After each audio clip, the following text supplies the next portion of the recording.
Hello, hello, and today we are running Golbat. Last time we ran Persian in Pokemon Yellow, and we got absolutely decimated by Rocket Golbats, and to a lesser extent, Agatha's Golbat as well. So someone suggested in the chat that we should run Golbat next, since it was Persian's nemesis, and I thought that was quite funny and quite a good idea. So today we're running Golbat, but in Pokemon Red. And the reason I decided to go with Red today instead of Yellow is very simple. Speedrunner0218 challenged me to a race in Red.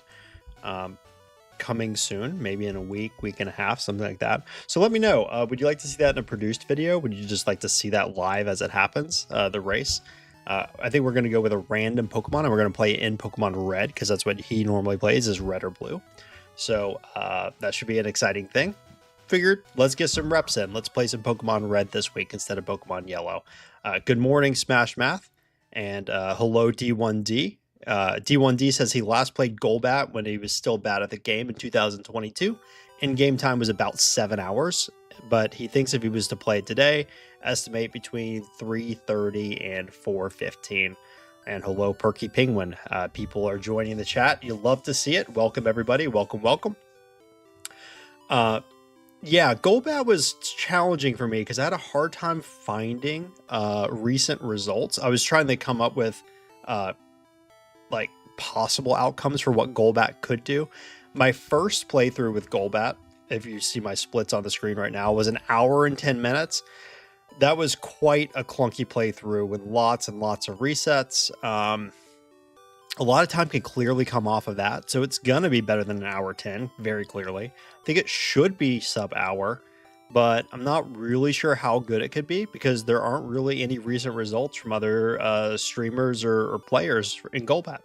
So we'll find out today, I guess. I did a little bit of behind-the-scenes work to try to figure out what I thought a good route would be. We're not going to spend time really reviewing that right now. It's unproven anyway, so we may make a few tweaks in between, but much like my recent last couple of streams, I'm not going to go in completely blind. I have a little bit of an idea for what I'm doing. I'm going to use a few rare candies before Surge, believe it or not. 3 candies before Surge, 2 candies before Rival 5 to get up to level 43. So I've looked for like target ranges, like, okay, we can one-hit the Alakazam, that sort of thing. Other than that, we're going to try to sneak through at a low level, and hope you guys enjoy the ride with me. So let's roll. Let me get make sure things are set up behind the scenes, make sure we don't play with Mew or something. Although this is red, not yellow, so I think we're less likely to play with Mew today.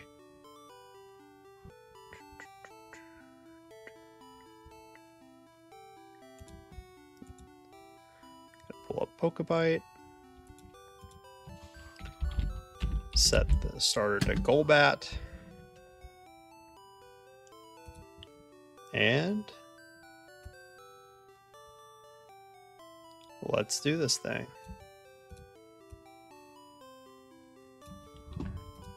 Oh, start recording replay. Off we go.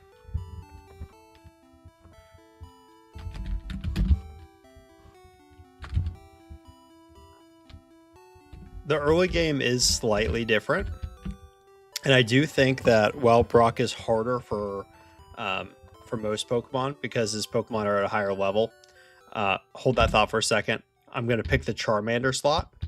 Oh, we're going to restart because I accidentally forgot to give the nickname. The timing's a little bit different than it is in Yellow. So if you're switching back and forth between games, it's actually pretty easy to blow past the dialogue where you do the nicknames. So that's what happened there.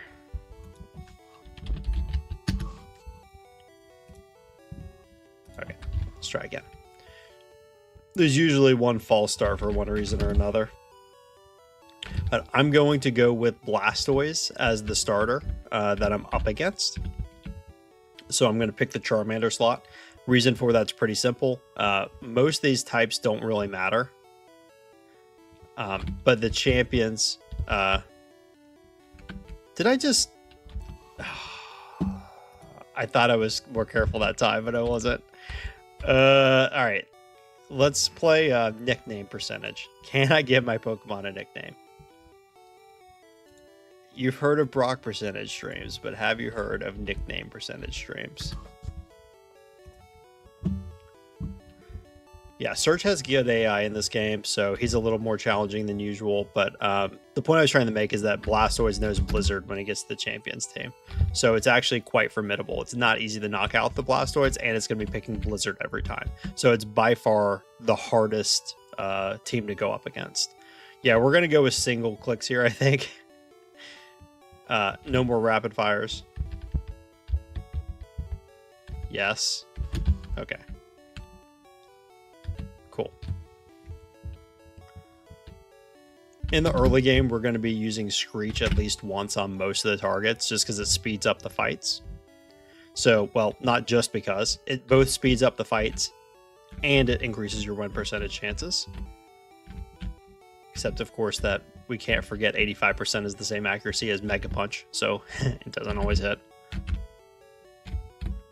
Nevertheless, if we can reduce our turns in battle when it hits, it'll be the play.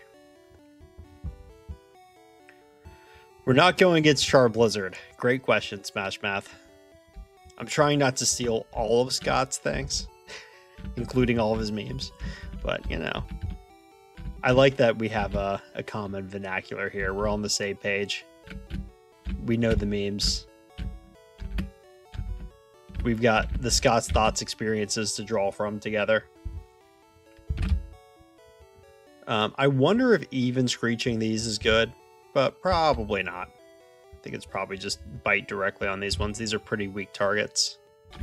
We're going to fight all the trainers, obviously. You may think that we have to grind, but I don't think we do have to grind to beat Brock. I think it's just a matter of beating all the trainers. And then we'll get Supersonic, and Supersonic is pretty good against Brock. Oh god, the Cocoon is awful. I should be screeching that one, probably. Don't need the antidote. Almost picked it up because it's like it's a potion in yellow, but obviously we're poison type. We don't need that antidote there. Welcome, Redriosi. How long do I keep Screech? Maybe until the end? No, not until the end. I don't think so. I don't think that's the play. But you do keep it for a while. We want enough Pokeballs to catch stuff. Some potions. There we go. We do the buy there because we may actually lose. We may lose to this trainer. See how much Scratch is doing to us. Yeah, it's a little sketchy. We have to hit with 3 bites. Okay. We were prepared for this. We're going to try to just go in directly against Brock now. And just try to get the Geodude to -6. Oh, we got a crit. That's a little sad. But we are getting health back here. We prefer to win, by the way. But if we don't win, it's okay. There's still a possibility of winning because we get Supersonic in time for Brock. Oh, accident. Meant to use Screech there. Oops. Oh, we're speed tied. I forgot that we're speed tied. So it makes the timing out the times a little funny. But okay. And then we can leech life against Onix as well. But hopefully you can see how trivial Brock is when you have Supersonic. Even though Supersonic is bad accuracy, the fact that he's got Defense Curl to waste time and he's got Bide to waste a lot of time means we can kind of just freely set up with Screech. And yeah, it's really not that bad to beat Brock, even though we don't have like very good moves for fighting him.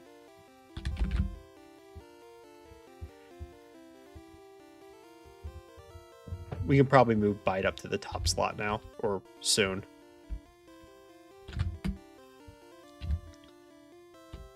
Yeah, let's go ahead and move it up now.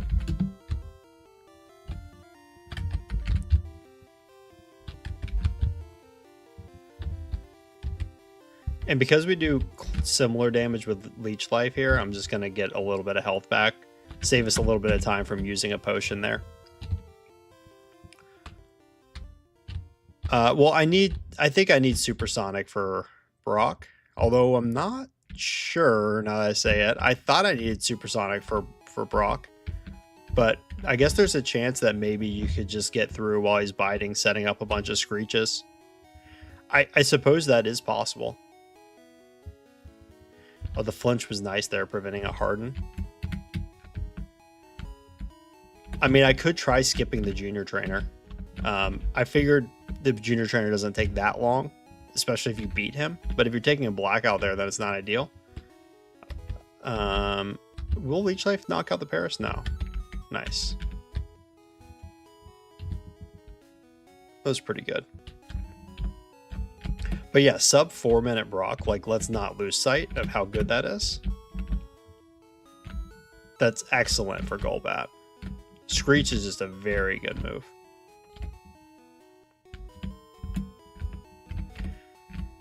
You may get concerned seeing me skip all this training.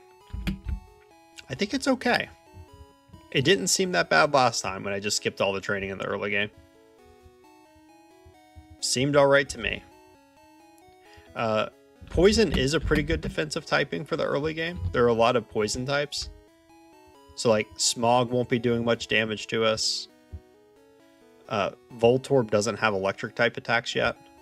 So, I mean, we seem pretty safe here in the early game. Just gets through everything at a pretty low level. Now the rival is a little bit sketchy. Not going to lie to you. The Pidgeotto at this point, a little tricky. Obviously, it makes no sense to fight Misty first. Like, we can't use Bubble Beam, and she's going to be very difficult to beat. But we can two-shot after one Screech. So I'm just going to save here because it can go south in a big way if we get sand attacked a lot. But the plan here is one Screech, two-shot with Bite. And we are pretty quick. Okay, that went really well. And then against Abra, we can actually go ahead and use a couple Leech Lives to get our health back. So that's quite nice. And this is a pretty smooth rival. I was supposed to Screech there, by the way, to get one turn faster against the Squirtle. But that's okay. And Leech Life does relatively well against Weedle. So we're going to switch to Leech Life and get a little bit of health back. We're going to do that just to save ourselves a little bit of time. Don't have to use potions against poison types if we're healing as we go. It's kind of a nice little perk. So like we're going to do that against Nidoran as well. Well, that was a little too slow.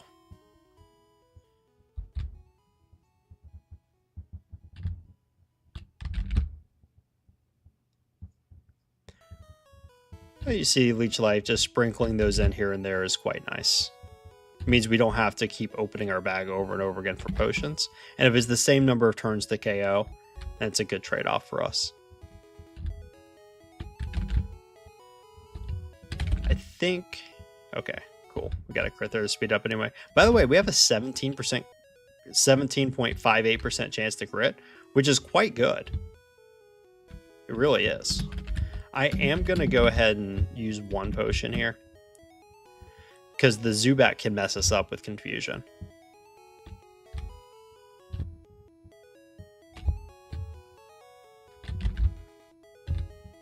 Okay. Oh. This is why I'm playing Pokemon Red today. I don't want to go into the race and just... Oh, gosh. Okay, this is bad. Oh no, this is bad. Confuse yourself. Okay. Supersonic, don't fail me.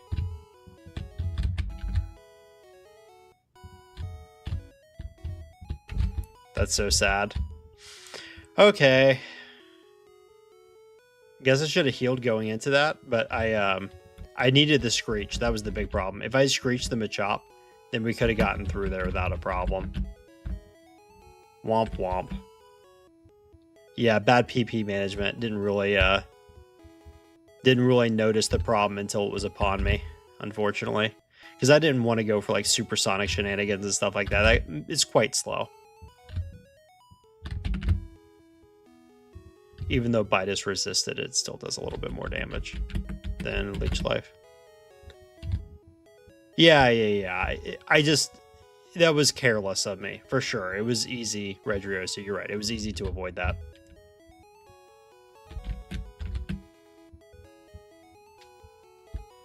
I wasn't thinking about, like, normally Leech Life is worse than Bite, don't get me wrong, but it's not that much worse a lot of times. In this case, Leech Life was resisted, and it's not a stab move, so it was doing way less. By the way, in the follow-up playthrough, I need to make sure that I put Leech Life and Bite next to each other, because that was quite slow. Going up and down. I have to manage my PP quite a bit there. Okay. We want to have them next to each other. Forward escape rope. Shout out Scott.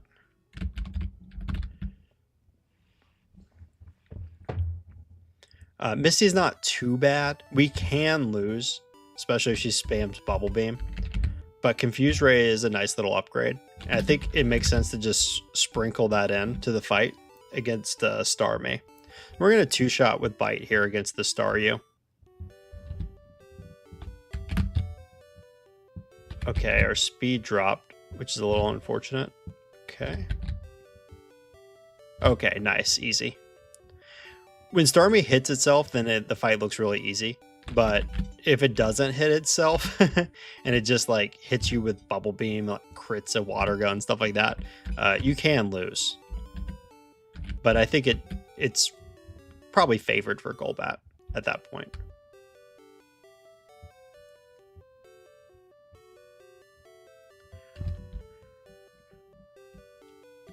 By the way, I don't know if anyone's surprised at the pace that Golbat is setting so far. I was pretty impressed with it in the early game. And it does have a tough late game, though. If anyone thinks, oh, we're home free, like we got past the early game, we got past Brock and Misty and the early rival. No, we are not home free. It's going to get a lot worse.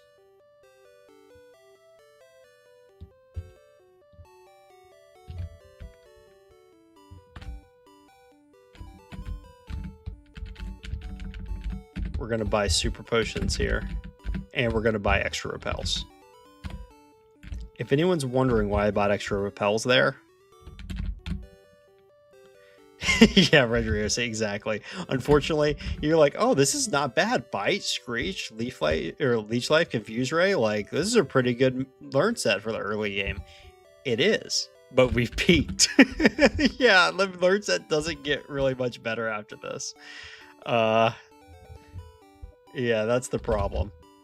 By the way, I should have healed and saved before this fight. I am regretting my life choices right now. I'm kind of just too used to... Oh, I Chin 1 missed it? Okay, wait a minute. We can get health back here. No! Confusion! Oh, no. I'm so used to it just being such an easy fight. Oh, that's so bad. That is so bad. I'm used to it being an easy fight in yellow. And you just don't have to think about it. You're just kind of brain dead. Rival 3 in red and blue is actually much more challenging than the yellow rival. Yeah, that's pretty unfortunate. It's really slow. What's up, Papa Shook? Good to see you here. All right, we're going to save this time. Definitely should have saved and healed in the other order.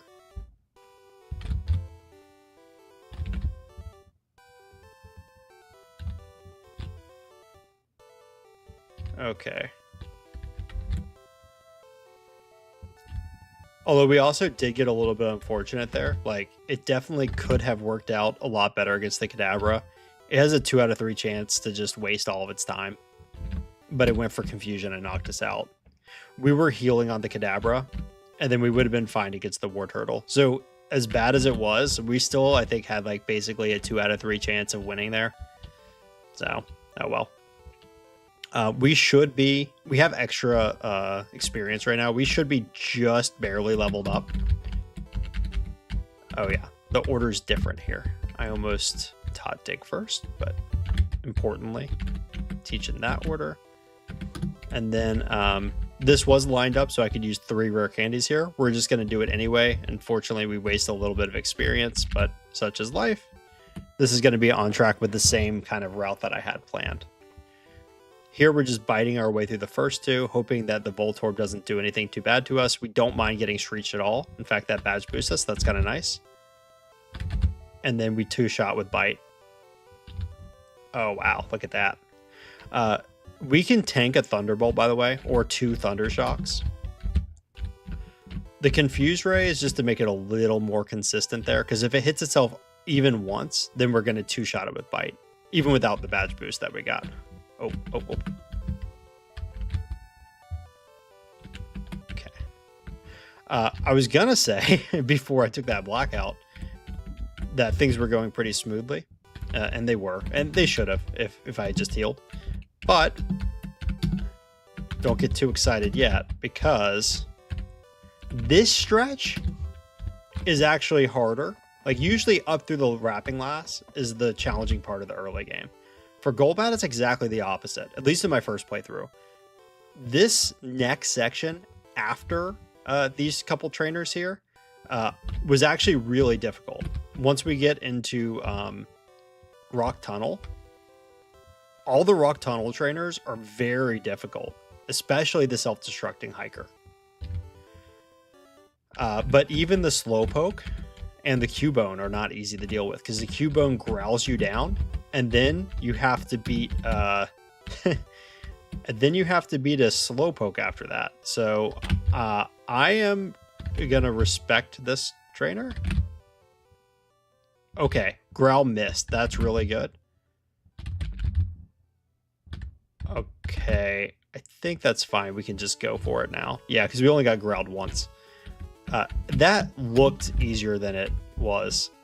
Super potions need to go up near the top. The Slowpokes are pretty defensive.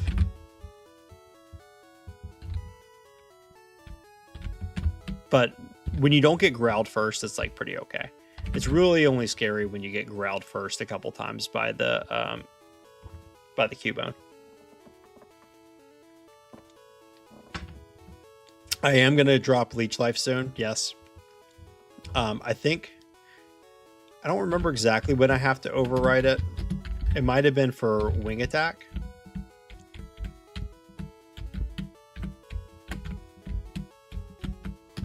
Or Mega Drain. Okay, this guy's scary too, because he has Rock Throw.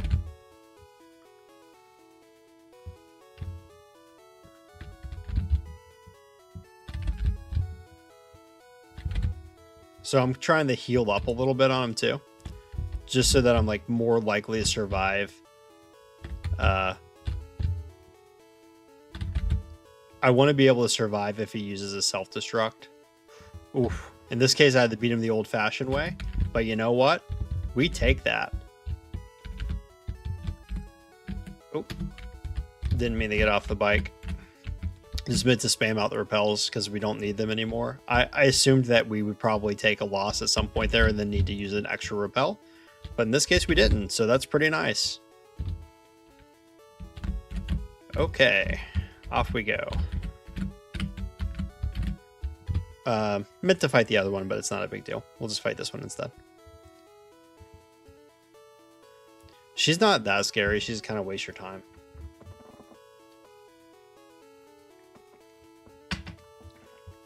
I will be teaching Mimic later as well, yes.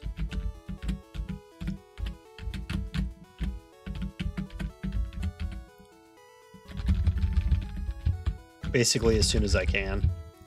If you could get it before Rival 5, you probably would, but in this case, we have to wait for Rival 5. It will surprise no one that we're going to explore Rocket Hideout. We need that rare candy. We also need our best attacking move for this playthrough in here.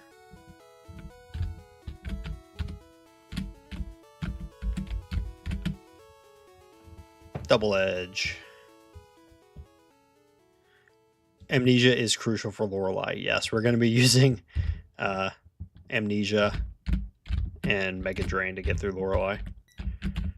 Hilariously, even with +6, we're not going to be able to one-shot the Lapras at the level I'm going in.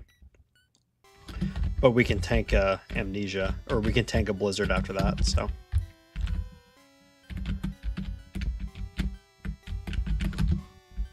Level 32, we get Wing Attack. I think, and that's when we say goodbye to Screech.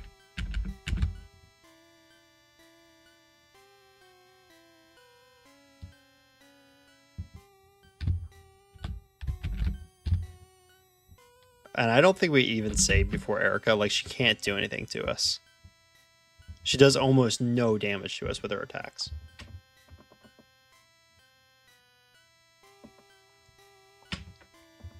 As she gets a 5-shot critical hit with Wrap. Okay.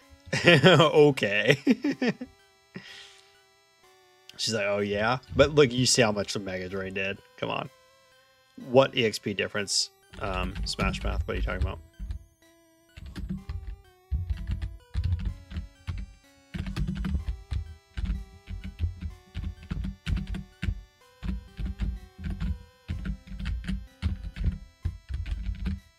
Oh, I accidentally bought an extra Pokeball, or Pokédoll. Didn't mean to. The clicking is a little erratic here. Okay, we are going to take the time to sell some items because I think that we could probably use an extra few super potions. We basically want to be able to afford as many as we can, and I want to pick up a couple proteins as well.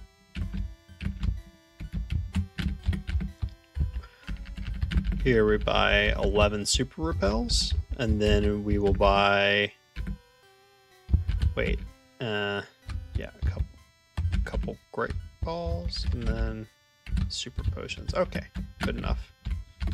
Let's roll. It's time to catch a Doduo.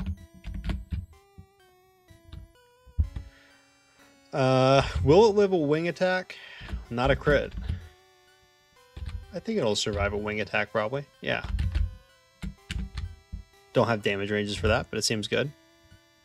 Oh, between the last and the Gambler? No. I don't think so. I didn't have it that tight. It has to be really tight for the last and the Gambler to matter.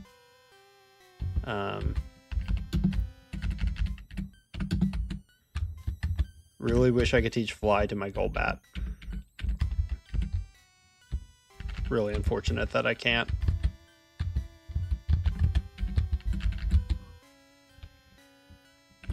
By the way, fighting Erica helps the damage ranges here quite a bit, because this rival is also not quite trivial. Oh, that flinch was nice. So was the badge boost. That's not normally a one-shot. Okay. Okay, this apparently it's trivial. It only looks trivial because we got some really fortunate luck there. Yeah, really good luck. Also, if you go straight for the tower, you won't have wing attack yet because you get that at level 32.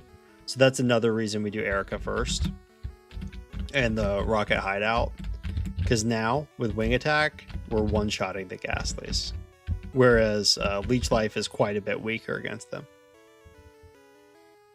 No, it's not 350 experience different. Between the Gambler and the Clefairy Loss, I think it's about 150 experience, if I remember right. It's not. Double check that, Smash Mouth. I don't think it's that much.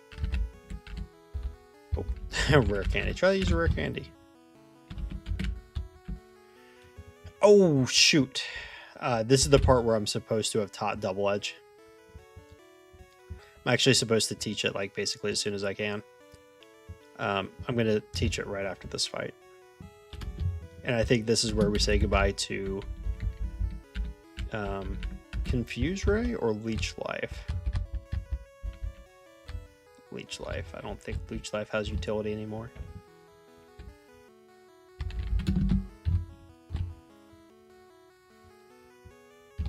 Double Edge just kind of speeds everything up.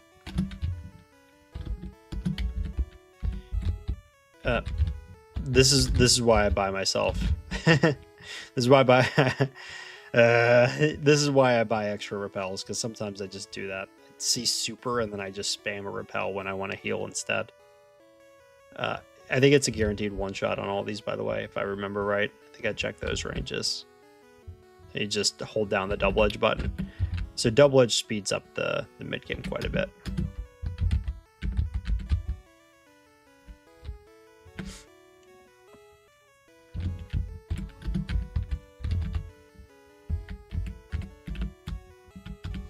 Although, I think this repel being up here can be used for this grass, which is not the worst thing. So we didn't end up wasting it.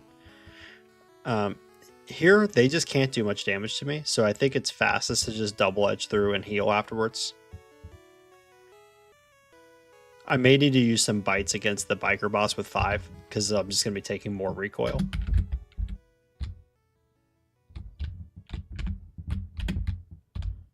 Okay.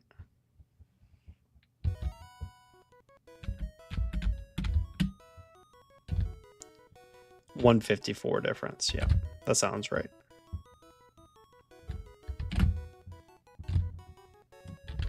You see how much that sludge did? Sludge is like nothing against Golbat. It's so funny. So this training is quite safe. With some Pokemon, it gets a little bit sketchy fighting those bikers, especially like not very good Pokemon. But in this case, the type advantage just makes it pretty trivial. So good to do those before Sylph training, and we are going to do some Sylph training as well.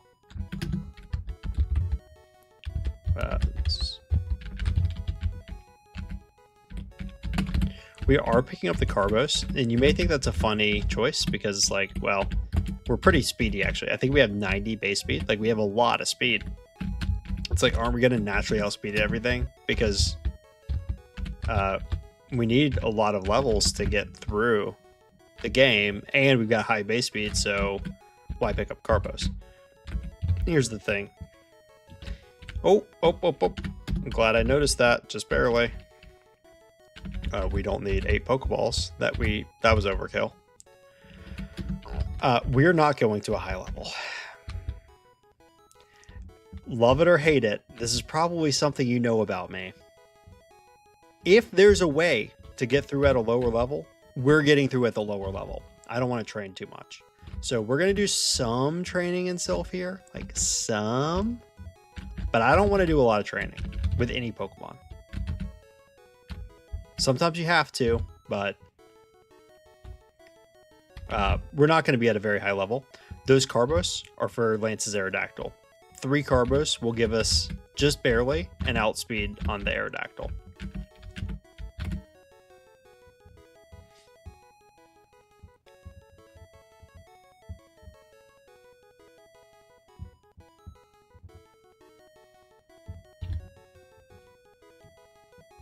Okay. Let's heal up. Kind of wish that we had more potions. I think this is going to be a problem.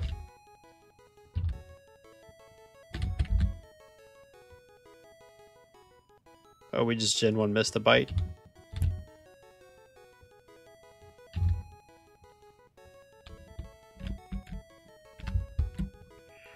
Well, I'm switching to bite here because I don't want to keep taking recoil with double edge, although sometimes I think we will have to double edge. Let's see, do we get a 2-hit on the Magneton? We do. Okay. I mean, I guess training is relatively safe here. There's not a lot that's going to do a lot of damage to us unless they choose Thunder Shock with the Magneton, but I think we can take on the Arbok. And I really just kind of want to get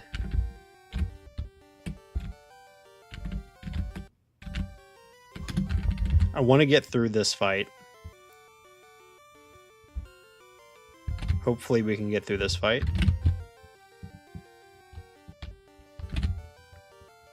We wanted to get to level 41 here.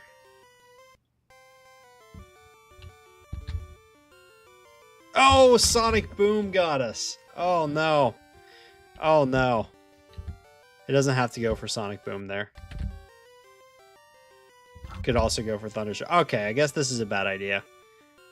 Alright. This was a bad idea. We should have just gone for the max potion. I was thinking about whether we needed to do this. Or the hyper potion.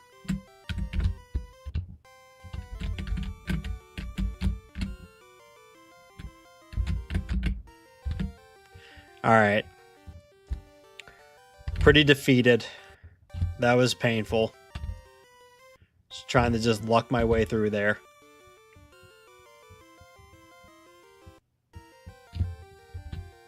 I didn't even have enough health to double edge it, which is the sad thing. Oh, I already got that.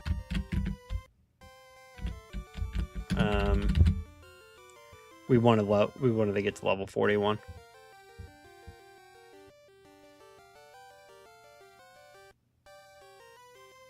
Okay. Oh, no way.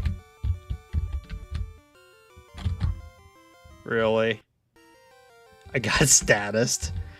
Ah! Why? This is not going well. Okay. Okay. Oops.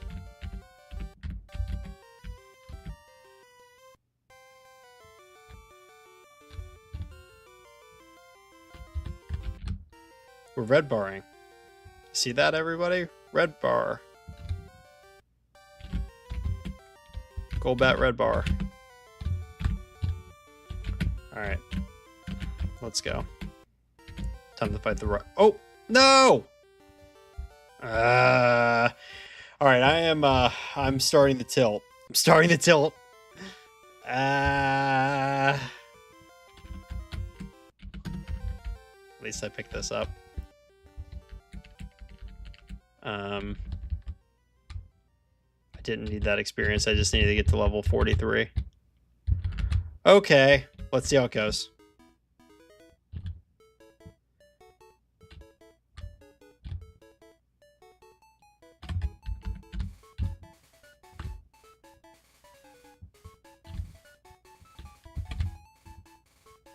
Nice.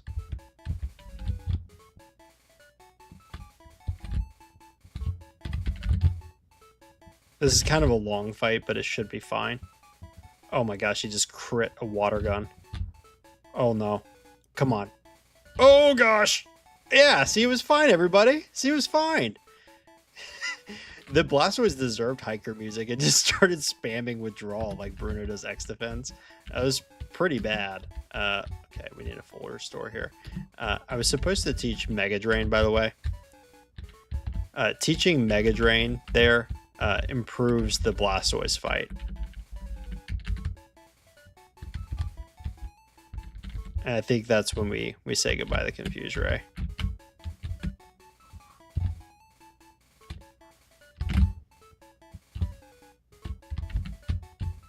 By the way, there's really pleasing synergy between running Double Edge and Mega Drain together.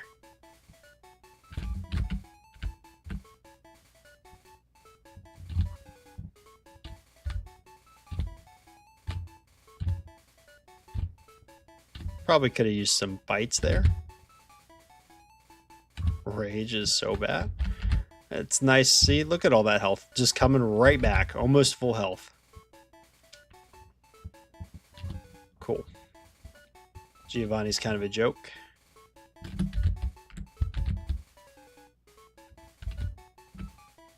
Oh, we are going to run and grab Mimic, by the way. Even though we're not ready for Sabrina yet. I think it makes a lot of sense to grab Mimic while we're here, because we're going to need it for Blaine.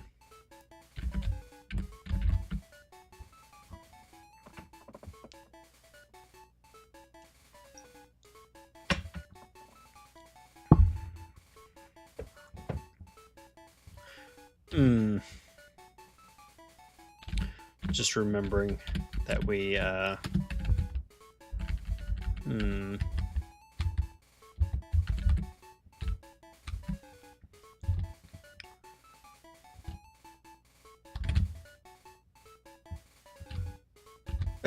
yes, perfect. Okay. We have close enough to full health here that We can just go into this. This is an ugly fight, by the way. Like, I think it's just going to be going for bites and just hoping that it works out. Because you see how much sludge does? Like, almost nothing. So, yeah, we can miss a lot, but, like, I think we just kind of spam our attacks. If it goes for self-destruct, that did a lot of damage because he used an X attack first. It's supposed to do about 50 to 60%. But you know what? We take those. I almost healed there, but we definitely don't want to set our rally point here. First try Koga. Feels pretty nice, especially since things have been rocky recently.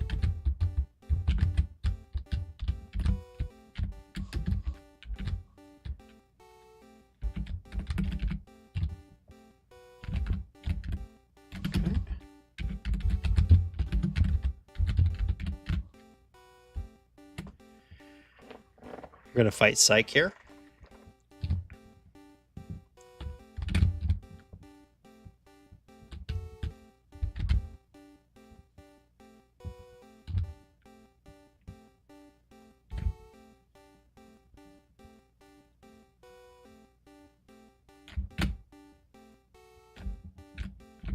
We are going to pick up this last Carbos.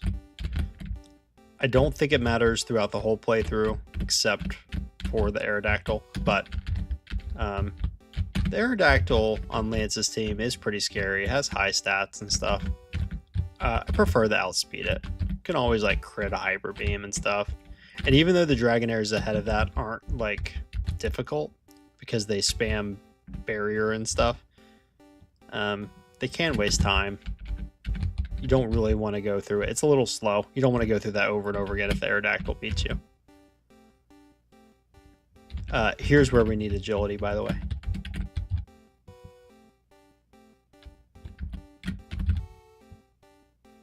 Mimic for agility, that is.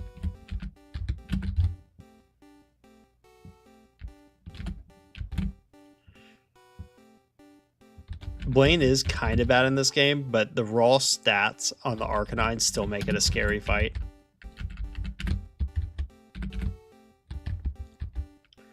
And I don't think we can afford to hold on to Bite anymore, even though it is a nice move. Hello, Trisecta. Run's going okay so far. It's been a little messy in places, but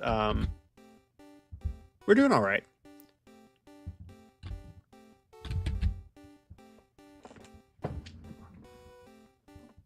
Hoping to show people that Golbat is not good, but maybe not quite horrendous.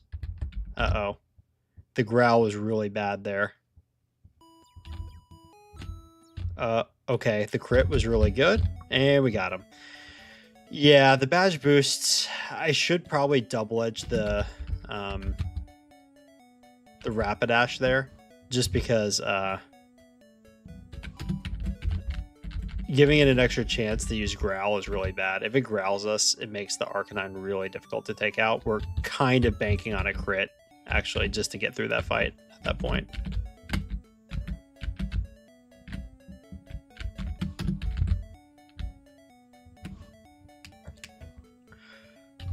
Yeah, we're using like all the tricks. All the tricks at our disposal, we're using them. Double Edge gives us a range, by the way, against the final Alakazam at level 53. And the Venomoth was also a range.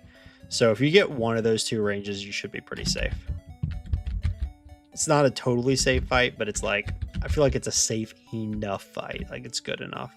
I'm skipping the heal here because I don't respect Giovanni, and because I'm going to get a heal from this Rhyhorn.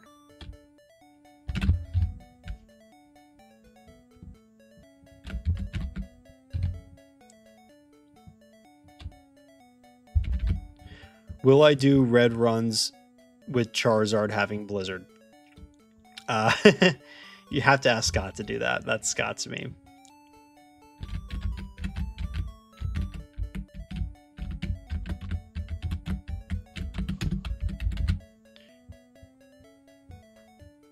Yeah, we're going to pull out all the stops.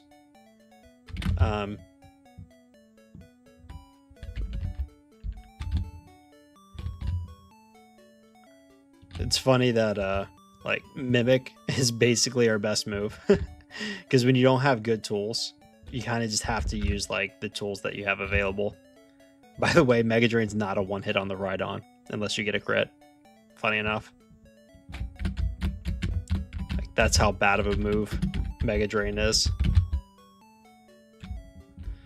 That was I was planning on healing there, but I realized like this is silly. I actually have like close to full health and plenty of PP. So let's just fight the rival now.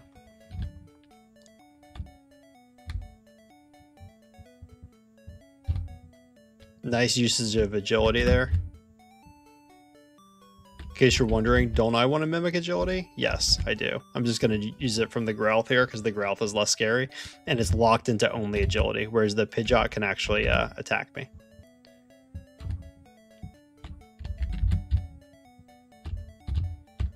No, I was supposed to wing attack it. I got ahead of myself. I think it's okay. Because of the agilities, I'm actually still faster than everything while paralyzed, which is pretty nice. So I was still able to one-hit the Alakazam. That was pretty clutch.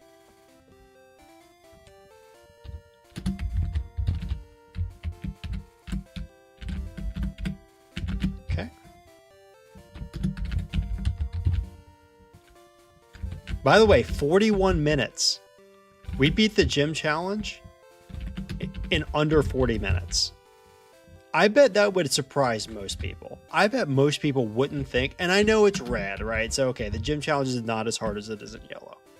Definitely not. But still, Giovanni 8 split in under 40 minutes. Like, that's, I mean, it's not awful. It's not totally awful. Like, if you're playing a really bad Pokemon, you might think that's going to be more like, you know, 50, 55, depending on how bad it is. Like, okay, no one's run Golbat recently, but when Scott ran Zubat got like a 142 time or something like that. Like, just barely faster than his Pidgey run. I think it's the worst Pokemon he's played so far. Even though it did outperform Pidgey, it's probably like a little bit worse than Pidgey. We are not talking about a caliber Pokemon as bad as Zubat here. Like, Golbat is clearly much better than Zubat. It's not just like a slightly better version of Zubat. It feels like a much better version of Zubat.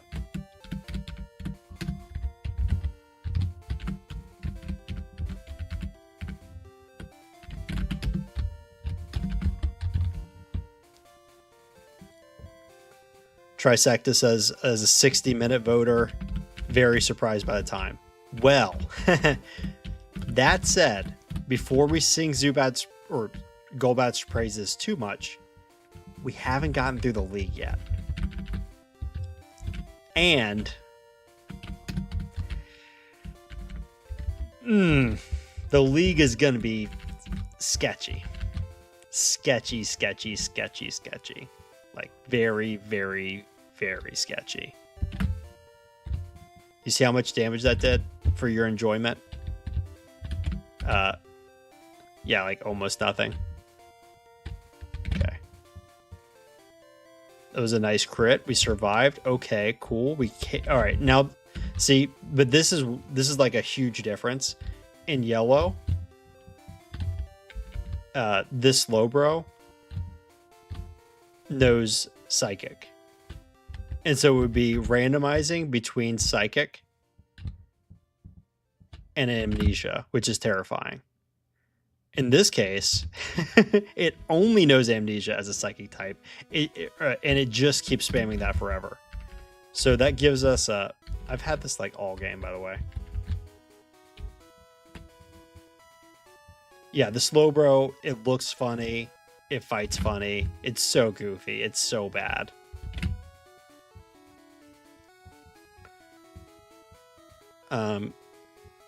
We were afraid of the league, but we were not afraid of the hiker. Unlike Persian, Golbat should have no problems here. Even though we're going through at roughly the same level that Persian did. Like, it's just not an issue. Okay. We're going to use an elixir here. You all ready to have fun? Old school Scott's Thought style fun. Wow, 4 confuse rays in a row.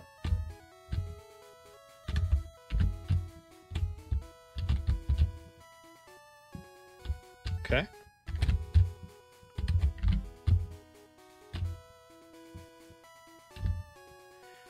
We're gonna hypnosis everything. Every single thing. We're gonna hypnosis it.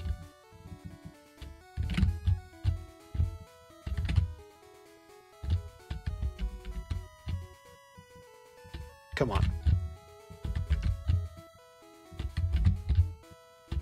Come on. First try Agatha? First try Agatha! I thought that was going to be so much worse. Oh my god, first try Agatha. Let's go. Tried to use the bicycle, I got so excited. Come on. Come on. Check this out, y'all.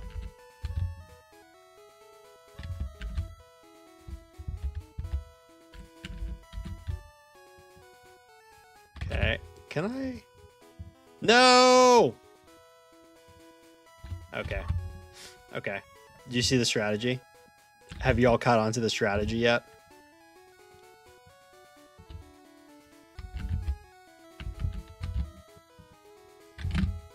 You just have to get through the Gyarados.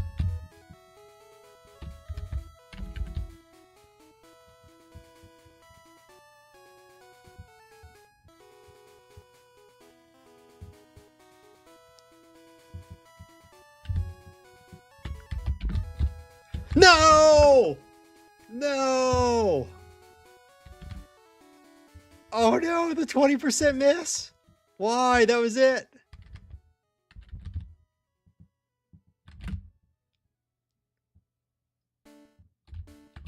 Okay. Yes, yes, if it hits, it OHKOs. If it, minimum roll, I think is like 104% or something for Hydro Pump on the Aerodactyl. Come on. No, we Gen 1 missed double edge? What? Stop it. Stop it, Lance. Come on, man. Don't you see this time we have? No. Come on.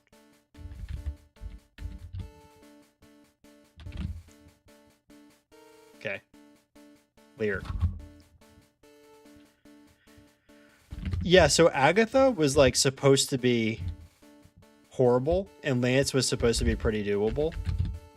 So far, that is not what it's looked like. See, that should be pretty doable. The Dragonairs are locked into agility, so they're just going to waste time, both of them. They can't do anything else. So we're just going to wing attack them. And we just barely outspeed the Aerodactyl, and yeah, when we hit, it's a one hit.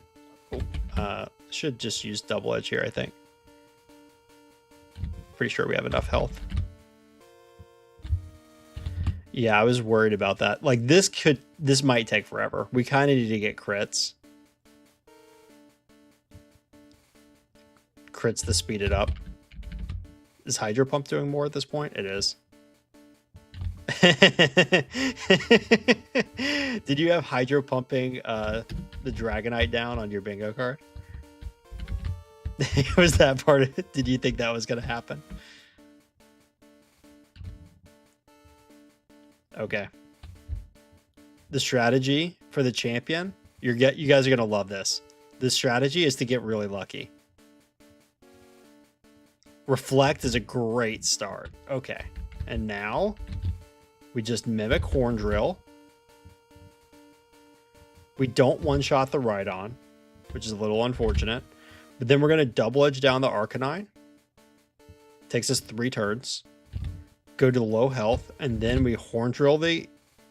Oh, we Horn Drill the Executor. Nope. Okay, we lose because we got Hypnosis. Just to point out, it's not going to be sub 50 now. It could have been sub 50 if we won that time. It could have been. We could have gotten it in our first try if that had worked out. No, we're not mimicking Sky Attack. Scott has enabled all of you too much. you'd think it's a good idea to mimic Sky Attack.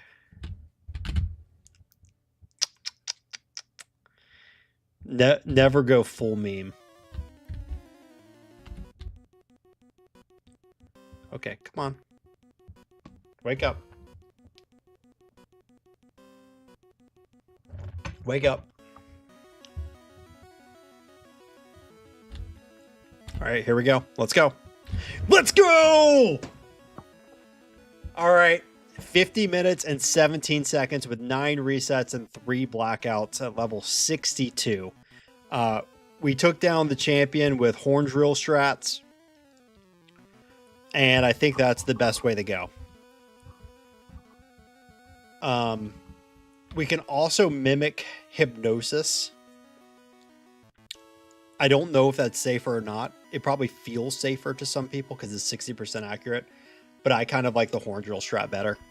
Just go horn drill, horn drill. If you get past the Executor, you have a minimum 30% chance to beat the Blastoids. It could also miss Blizzard. GG Salamence, GG Trisecta, GG Smash Math.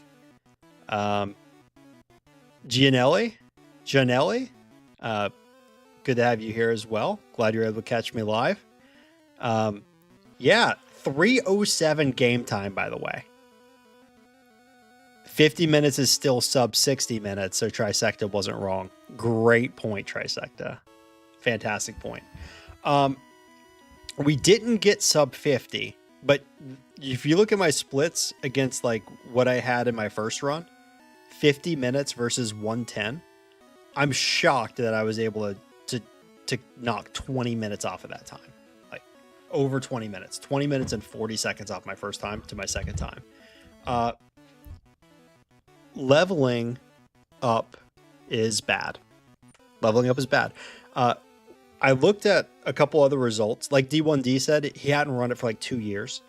But I did look at his video, by the way. I just checked the end to see like kind of what he went for. He went for a level 70 or 71 finish. J-Rose, same thing. Level 70, 71 finish. It might make you feel happy to go for that. And maybe J-Rose has to because of his rules of like not saving the Elite Four. But I think that's just not the way to play Golbat. Just not the way. Like, if you level up to level 70, it's going to be an hour plus every time, I think.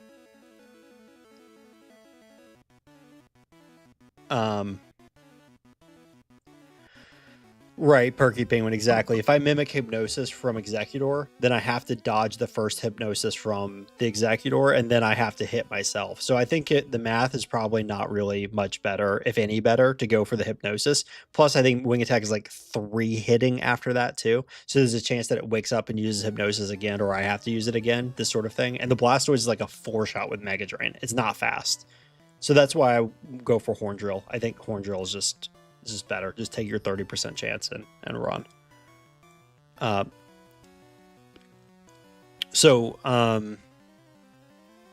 Yeah, I don't know. I'm happy with this run, but I think we can go even faster because we had some mess ups, right? Like these blackouts weren't planned. Only one of them was like kind of anticipated with the junior trainer. The other 2 were just blackouts in the overworld, and we had 9 resets. We could potentially do better than that. I don't feel like we got super lucky. We could look at the routing because I think that I messed up my self routing a little bit, actually.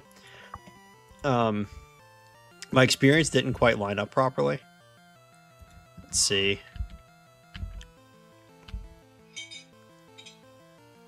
Oh, it didn't line up because I fought this guy. Oh, that's right. No. There's a trainer. Okay, I'm going to show you guys this so that I don't forget mostly. But I'm going to show you there's a trainer that we should be fighting with almost every Pokemon that needs a lot of training that none of us have been fighting. And I don't know why. He's not even that out of the way. Okay, here. I will show you all. There's a trainer in Sylph that gives 3,000 experience that none of us fight. And of course, I forgot about him in this playthrough. But look, I'm going to show you. Stop recording. Oh, no. Stop replay. Check it out. if you go to the 6th floor, there's a warp pad here. You know where that takes you? To fight this scientist. Who's this scientist? Someone who gives you 3,000 experience. 2 Weezings on the team. A team of 4 with 2 Weezings. Check it out. Look at that. 500 for the Grimer. Level 26 Weezing gives so much experience. It's got to be like over 1,000. Or right under 1,000. Right under 1,000 experience for those Weezings. And it's perfect training for Golbat because none of those Pokemon are a threat. They're all poison types. They're not going to do a lot of damage to you. And look, that's just the warp pad right here. Right here. I go to floor 6 all the time to fight this scientist. So you go down the 6, you just go to this warp pad. He's right here. 3,000 experience. It's so good. How come no one's doing that? Okay, we're going to do that in the next playthrough. That's why my experience wasn't lining up last time, and then I bumbled around and I fought a couple extra people. I was like, what am I supposed to be doing here? What I'm supposed to be doing is going down this warp panel at 6. So if anyone here is inclined to, remind me when we get to Sylph next time. When we fight the Sylph scientist on 6, we also go down this warp panel. Warp panel on 6. Yeah, I think most of the reason is people just don't know Sylph very well. People just don't know the Sylph map very well, including people that play the game all the time. I think we just don't know the map very well with all the warp panels because it is confusing. There's like 20 warp panels. But this guy's right here. He's on floor 6. You go down this all the time. There's these good trainers like that guy on 7. Everyone fights this trainer on 7 right here. You go down one more floor, it's right here. He's right there. Just past the panel. So, all right. Anyway, I'm going to take a short, like 3-minute break, and then we're going to come back and run this thing again. All right. Be right back.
Alrighty, I'm back.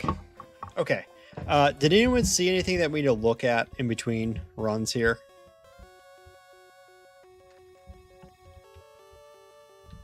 I think that our game plans were pretty good. Like the fights felt pretty good. Except for Lance, but I think that was kind of just a luck thing. We needed more super potions. So,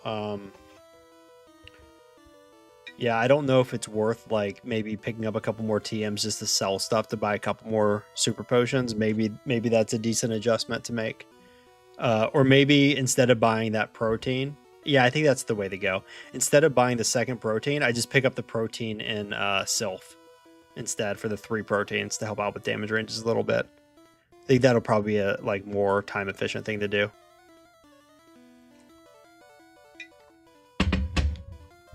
Because I skipped this Sylph protein on 5, which is just like right here, right? It's right here. So that doesn't take long. I could use Pokeballs on the Doduo, yeah, instead of buying Great Balls. That would save me a couple more potions too. But yeah, I don't know how many. I overbought Pokeballs, but it's not a big deal for the. You don't want to restart your whole run for missing the Paris.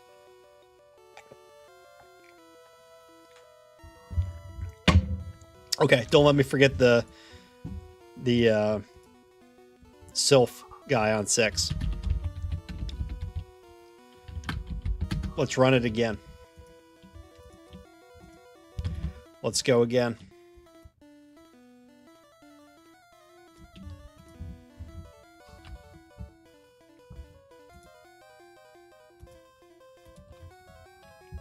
Oh, we need to update our splits, huh?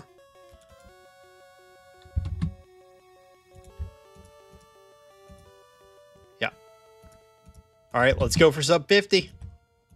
We know it can be done.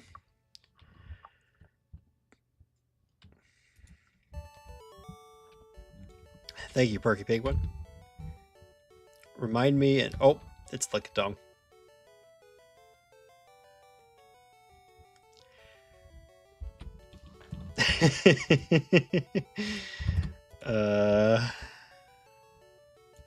It's because it's red instead of yellow, in case you're wondering. That's why it's a Lickitung instead of Mew. All right. All right. All right.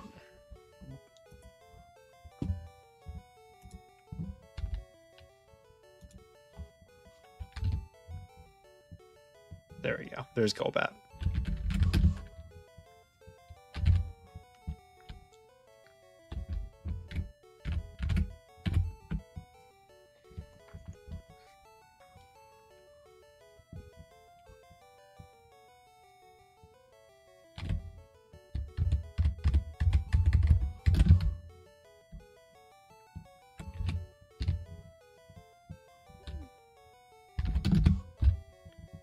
Good news is that we successfully nicknamed our Golbat the first try this time. That's excellent.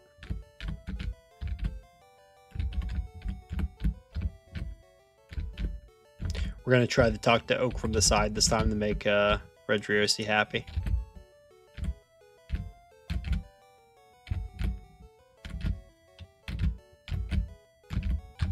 Nope, we talked to the scroll instead, or the poster, whatever it is. Whoops! It's always the danger of trying to optimize your plays. We accept that.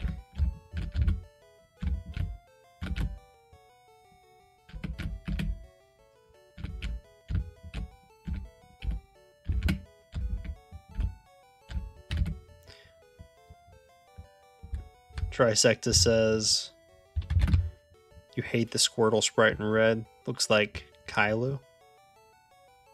Uh-oh. I'm in trouble. I don't know what Kailu is. Probably a more modern Pokemon.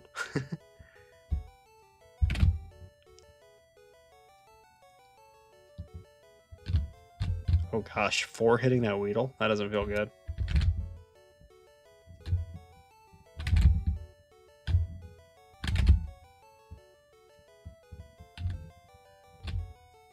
Oh, it's a kid show? Oh, nice.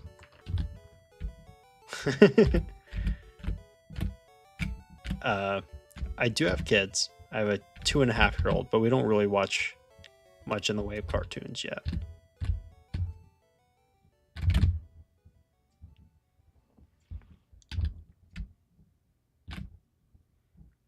I think I have heard of it before. We're going to do our buy here in case we lose to the junior trainer like last time.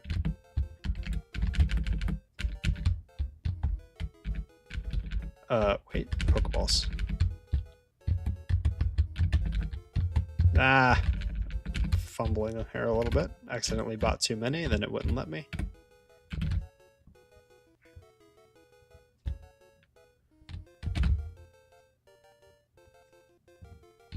Oh, that was a good crit. Stop sand attacking me. Stop it. Stop it. Oh, we got through. Let's go.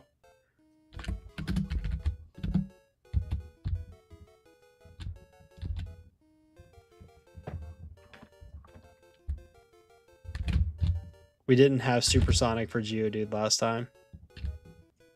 It's actually kind of nice to just cut its consistency a little bit.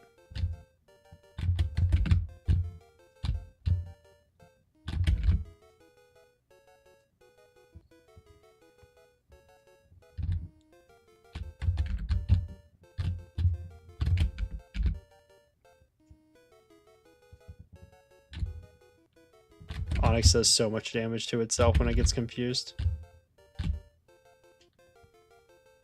Nice. Okay. 4 seconds slower than our last one. Not sure why that is. We took a blackout last time, but I don't think that actually hurt our time that much. I think a lot of it just comes down to how fast Brock hurts himself, that kind of thing. So this is okay.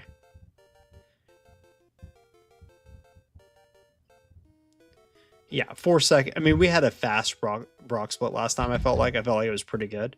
So I don't really mind that we're 4 seconds behind it. That's not very impactful. Oh. Okay.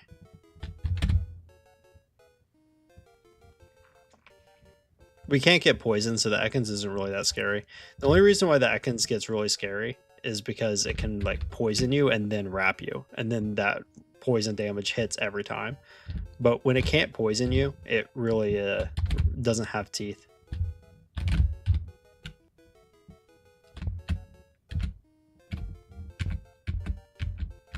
I'm always a little less confident in red than I am in yellow. Like, because it doesn't change colors when you go back. When you backtrack there to reset the last's position. Oh, it's fine. When you go to the center of the hill anyway. Our early game was actually quite smooth last time, if you remember. So if our splits are just kind of in line with our splits from last time, then I think we're pretty happy. I don't think we need to like cut a lot of time off of that split. Every time I get an encounter in Mount Moon, I'm like, wait a minute, we're not supposed to be getting encounters. Is there something wrong with the overlay? And it's like, no, we are supposed to get a Paris here.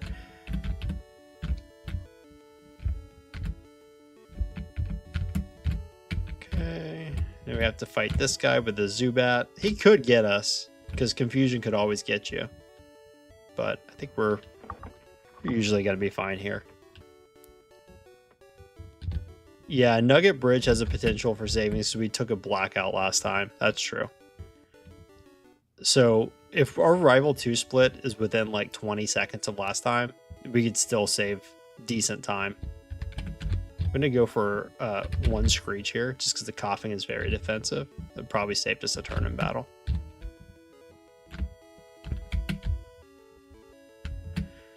We are going to take a save right before the rival.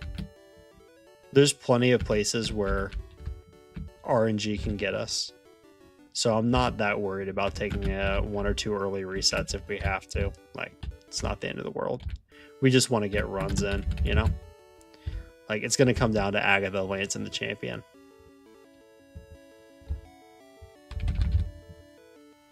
Ooh. Miss Sand Attack. That's really good. Let's go. Okay, fight.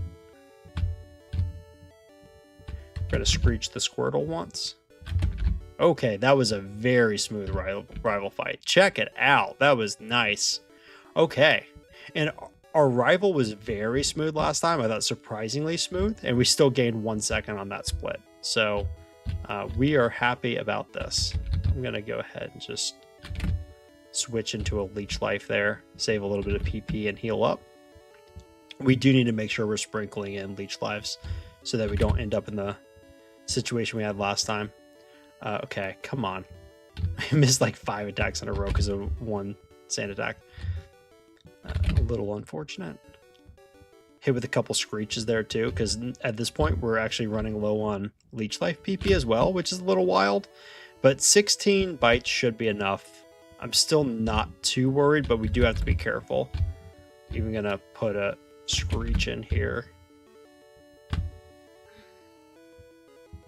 Okay. 11 bites left. That should be plenty, I hope.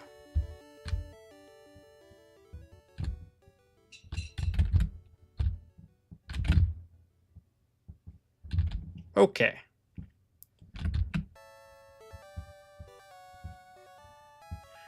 We're just going to have to make sure that we screech the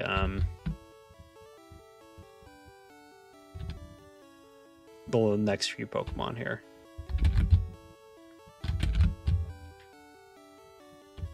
Even the Zubat, we're going to screech it. All right, very good. I didn't go try to pick up the Charmander that isn't there this time. That's nice. That's important. Okay.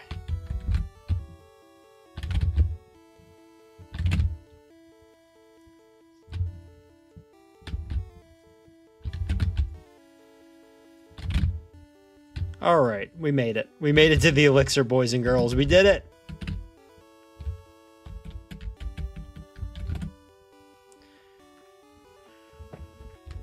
Feels good to have enough PP.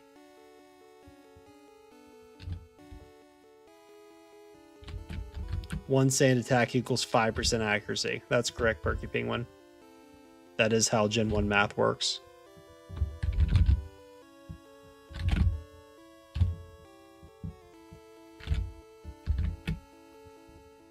Last time I picked up the ether and I didn't need it. But I do think I'm supposed to need it if I don't take a blackout. Because remember I took a blackout against the rival. I think you actually don't have enough bites to get through. Yeah, I think you actually don't have enough bites. Oh, I keep waiting for it to pull me over there. It doesn't pull you over there. Oh, okay. Escape rope.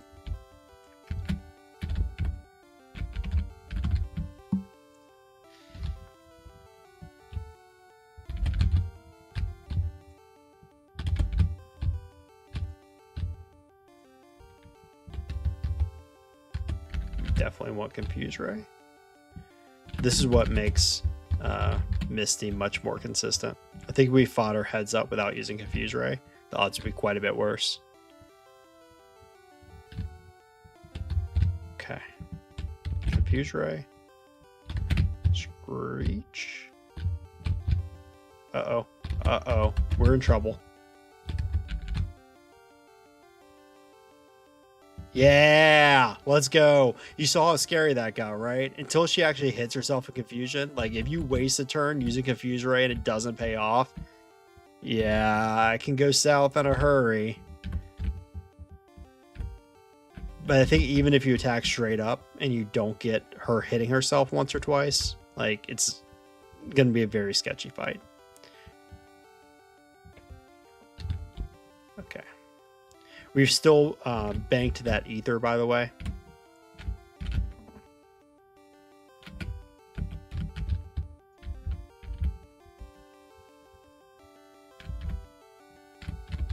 So we'll have that to use when the time is right, if we need it for Surge, which I suspect that we will. I don't really want to screech all these Pidgeys, but I think now I actually will screech this last one because we got sand attacked. We just need to connect on one bite now. Okay.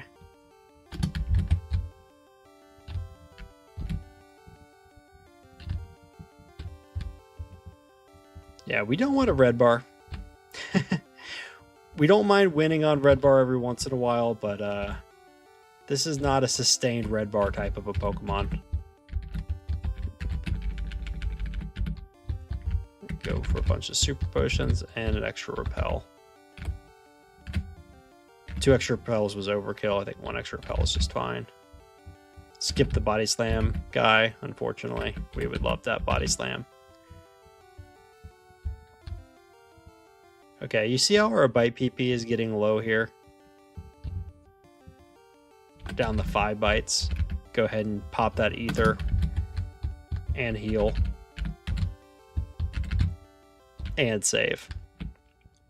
Play this a bit more intelligently than last time.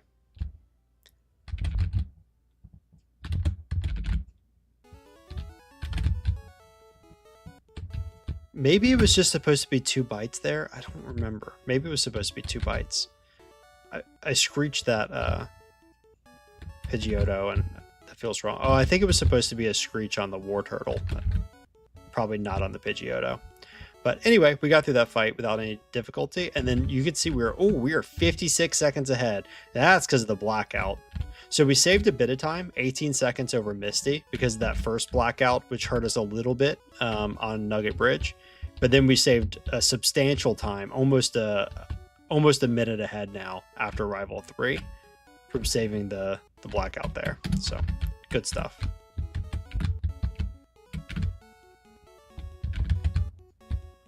What? No, I typed it in the wrong order. Ah, I hate it. Okay. Oh, well.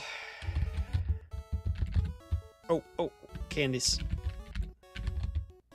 You see, we just barely leveled up this time. That's how it was planned last time without the blackout. Let's go. Let's go! Bite's a 1-shot on the Pikachu, 2-shot on the Voltorb. And it's only a 2-shot on the Raichu with a little bit of assisted self-damage. Nice. Another smooth surge. I do think the rare candies help that a lot, though. I think it would probably look a lot less impressive without the candies. I remember to dig now. This is good news.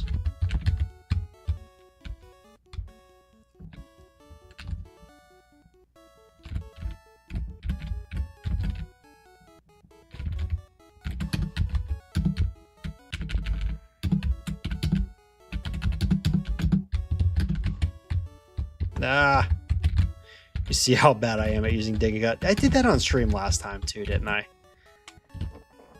Well, when you're switching between yellow and red, you have to teach it in opposite orders. The Charmander learns them in the other order, so it can be kind of hard to update your mental model, especially when so many of these things in a speed run are like committed to muscle memory, right? So you start to teach cut and dig, you're like, your hands just take it away. Like, oh, I know how to do this. I've done this before. And before you know it, you teach it in the wrong way. RB stands for red bar now. Yeah, it's not red and blue. It's just red bar. Good point, Perky Penguin. All right, we're going to save before this guy. I don't know if y'all believed me when I told you he could get sketchy, but you might see it. Oh, you don't. You're not going to get to see it. You're not going to get to see it at all. Oh no. Oh, I heard myself in confusion. Okay, Leech Life maybe? Okay. You saw how sketchy it was. Not for the reason I anticipated, but still. The 10% chance at confusion becomes very scary when it's rolling for it over and over again. Like that. Come on. Okay. Gosh. Terrifying Slowpoke.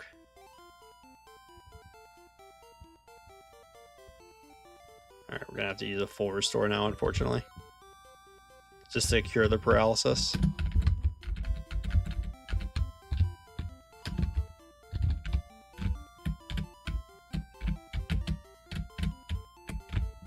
All right, last time we got a first try self-destructing hiker. I don't think we can count on that.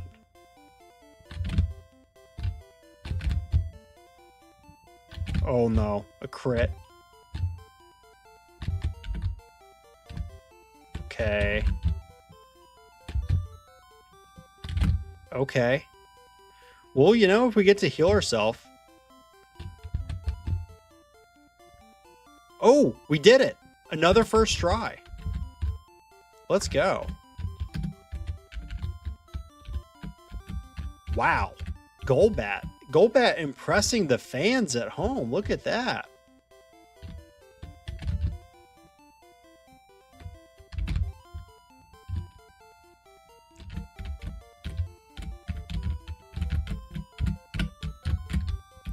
Fight the gambler this time.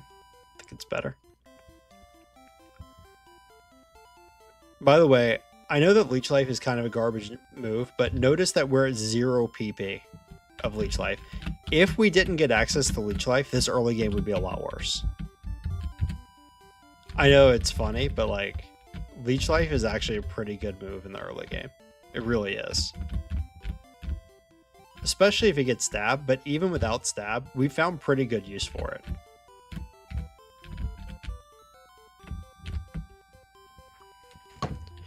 Alright, let's go. Time to go get Double Edge. And then we really speed up once we get Double Edge.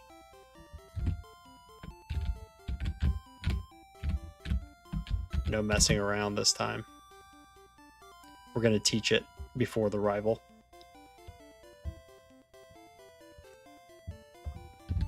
Double Edge isn't great? What do you mean? Double Edge is great.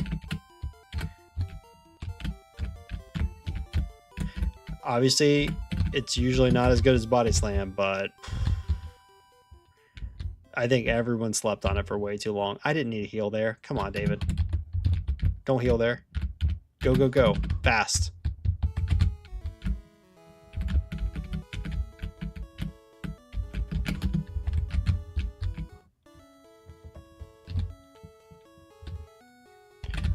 Oh, Leech Life. Yeah. Leech Life is not great, but it can be useful. Yeah, that's true. It's like a really good offensive typing.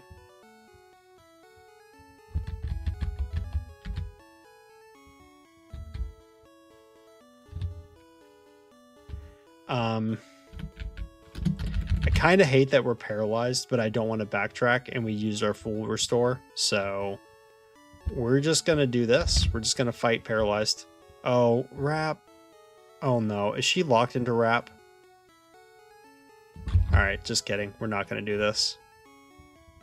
That's awful. That is so... I hate this. Oh no. I don't want to wait for Wrap misses. Like, because it would have to miss twice. Not once, but twice. That's really, really unfortunate that we got paralyzed in both places. I didn't think that we need to buy a paralyzed cure. That's really bad. I almost want to start the replay. I almost want to start over. Oh no.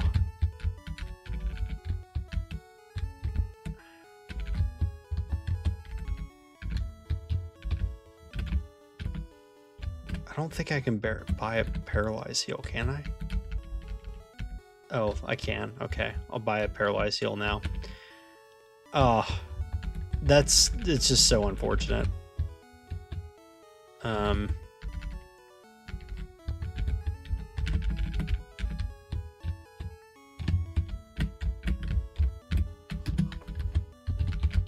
All right, let's go back down.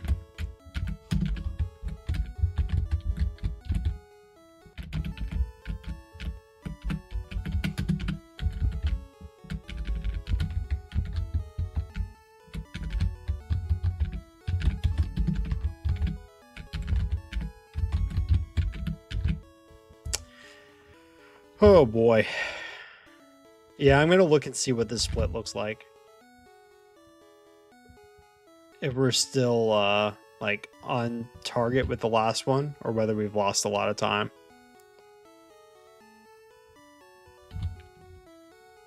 Oh, a minute behind. No. We're going to restart. Oh, we went from a minute ahead to a minute behind. That's brutal.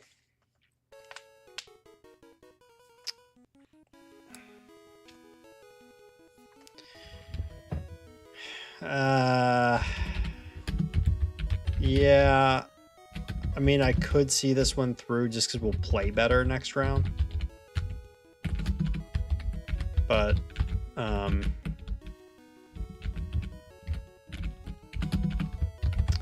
like, it's also annoying me, to be honest, to have to keep going up and down for a cut and dig. I think it's dead run.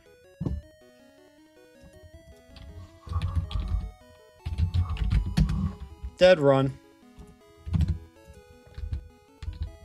All right, 2-minute break to stretch, and then we run again.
All right.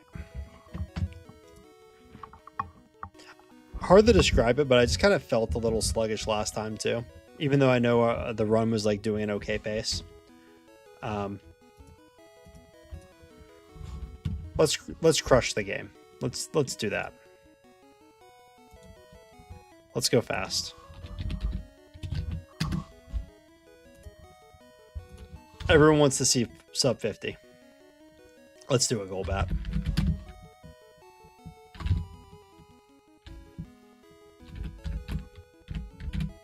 Let's show everyone at home why Team Rocket believes in you and why every single Rocket Grunt has one.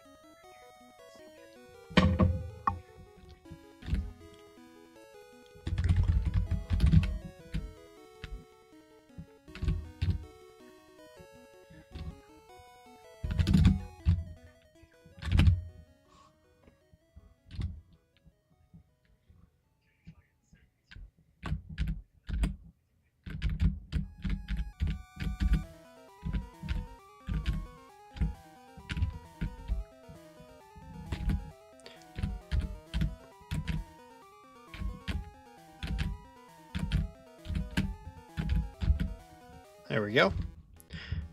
That was clean. Talk to Oak from the side. Didn't talk to the scroll this time. Feels good.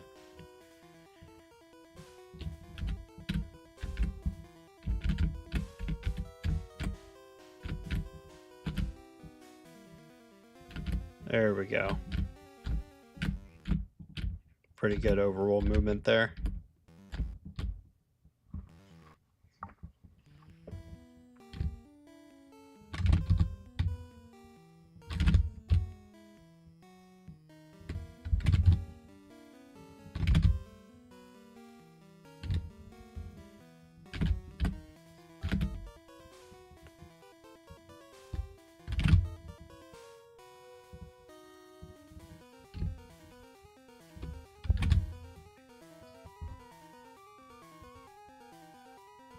Screeches are failing. I'm trying to get the Kakuna to lower defense to speed things up, but it wasn't wanting to comply there.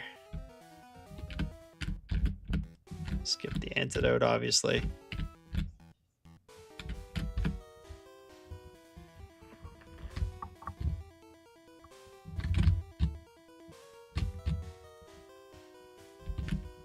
We're going to heal anyway, so we didn't need to sprinkle in any leech lives for PP management or health or any of that. Let's do a faster Mart buy this time as well.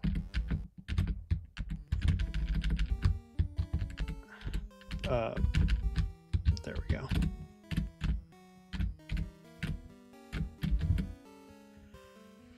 Okay, that was a little silly.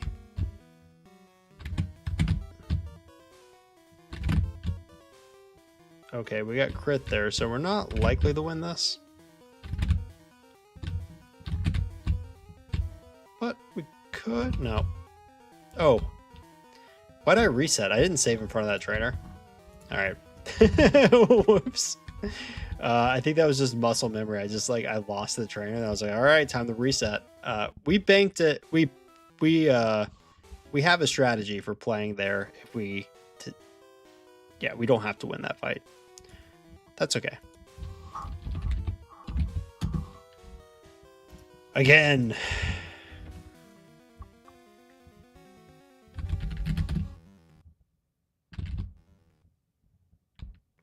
We need at least one more good playthrough. We might play twice from here, but I think we'll have to see what the results are. I'm hoping to just get a playthrough here that we like and we're happy with, and then we call it a day for the stream. Brock percentage, we're so back. That's right. It's Brock percentage even when it shouldn't be Brock percentage. We have not actually lost to Brock yet. But we still are managing to like restart. So yeah, very interesting.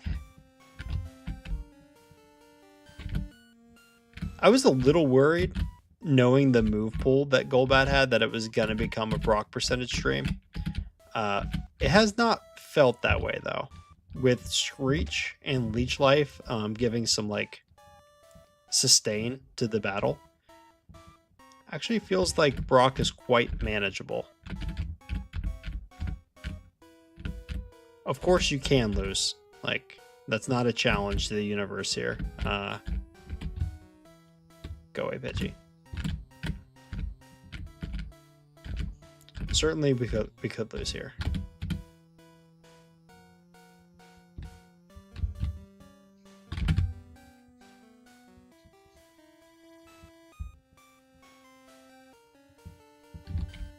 Oh, nice. Got a flinch there, I think. And a crit. Kind of sped things up there a bit. Screech Life. Yeah, Screech is pretty good at speeding things up. I'm just going to go straight for biting. Yeah, that's so much faster. What was I doing? I was going for Screeches before. Yeah, just use Bite. Bite's good. Bite's a good move. Just use Bite. I need to figure out which of these tiles are good to run through, by the way.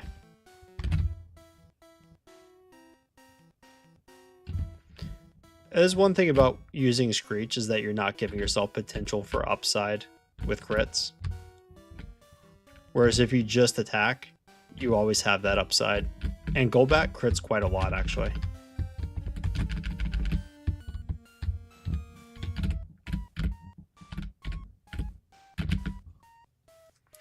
What's up, Papa Shook? Welcome back.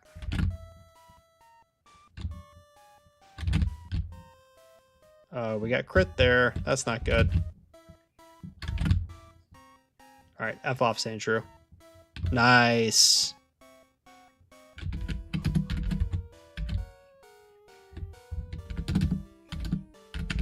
Whoa. Fingers had a hard time moving there for a second.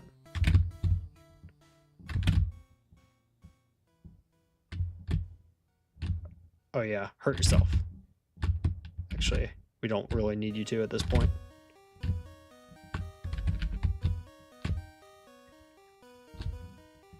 Honestly, I might be wasting time with Supersonic on Onyx. Like, look at this. Onyx is just kind of easy.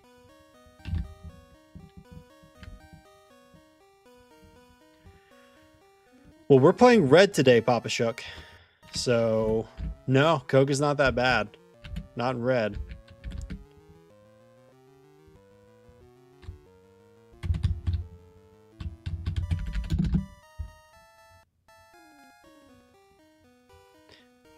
Sabrina is challenging because she has good AI in this game, but we're kind of just out leveling her, and then double edging her down.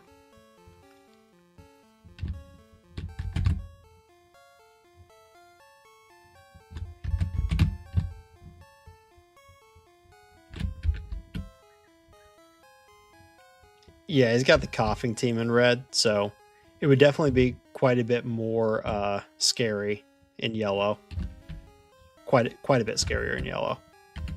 Would be probably one of the hardest trainers to go up against, because like all those Pokemon, the Venonat line, they all have Psychic in yellow.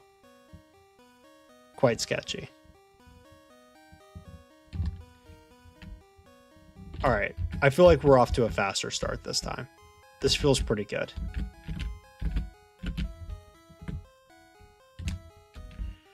So the main problem, and this I think is a common thing for lots of Pokemon in Red, is that it tends to be the case that the rival battles are by far the hardest battles.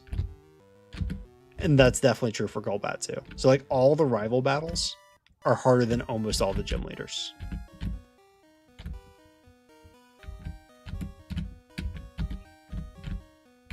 Rival 2 is tough. Rival 3 you actually have to save for. Rival 4, same thing, you actually have to save for. Like you're probably going to win, but it could get you.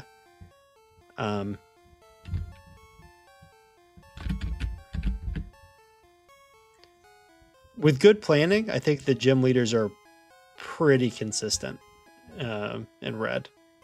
And then some are just outright bad, like Giovanni's terrible. It's like hard to lose to him.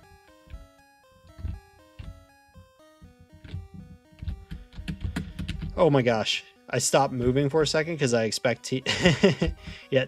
By the way, if you didn't catch the very beginning of the stream, which I'm guessing most of you didn't because I see how many viewers there are, I imagine many of you would see it on the VOD, but if you're watching this live, I was challenged to a race in Pokemon Red by speedrunner 0218. So I'm practicing Red this week, trying to prepare for that. Should be fun.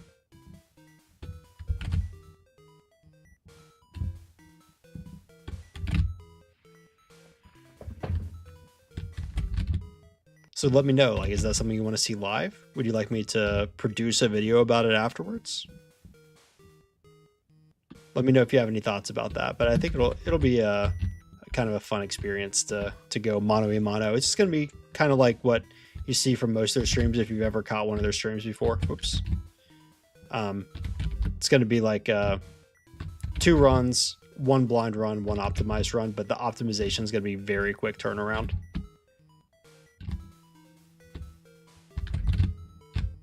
Come on, Screech, hit.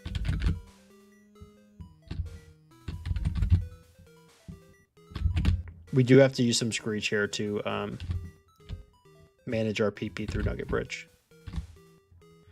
No, not a backport race. We're gonna pick a random Pokemon in Red. We're gonna just roll for one that he hasn't played before. So I'm not sure what that list is, the ones that he hasn't played, but we're gonna go from whatever that list is. So that ideally we can kind of both not be super prepared going into it, kind of have it be like a blind run for both of us. That's the idea.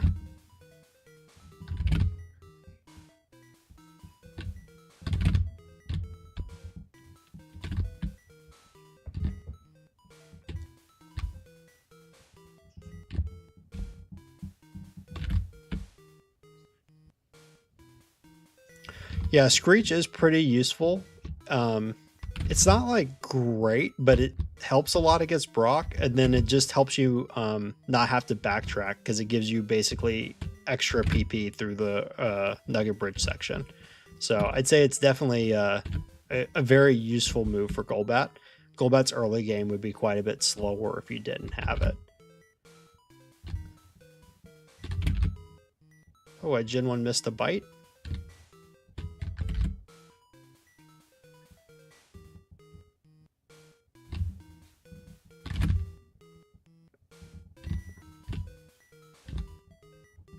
You see, we still have 3 bite and 1 leech life left, and we were using our Screeches quite a bit there to be able to have any left, so pretty useful. Oh, just for honor. Yeah. No money or anything. Although I will say, it's interesting the kind of personalities we have. I'd say that for the most part, people are very friendly in the community. But you have, of course, certain personalities that are a little more ornery than others. Speedrunner, I would not call ornery, but I'd say he likes to troll a little bit. So he likes to kind of tease me, like whenever I have a good run, he's like, talks about, well, yeah, you're pretty good with optimized runs. Like, cool. But I could tell he doesn't really think I'm that good of a player. Like, he thinks I'm overrated. He definitely thinks I'm overrated. My words, not his. But he'll say little things like, well, you're good in optimized playthroughs, but how are you when you just have to play a Pokemon blind? Like he doesn't think I have an intuition for the game. And maybe he'll just crush me when we play a random Pokemon. I don't think so, but maybe, it could happen. So we'll see. I think it'll be a lot of fun. Oh, let's use Confuse Ray. It's supposed to be Confuse Ray before Screech. Nice. So honor is definitely on the line. Bragging rights. Yeah.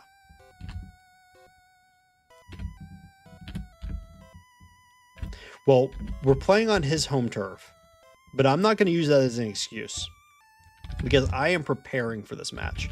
So I want Red to be, I want Red to feel good for me by the time I play this next week.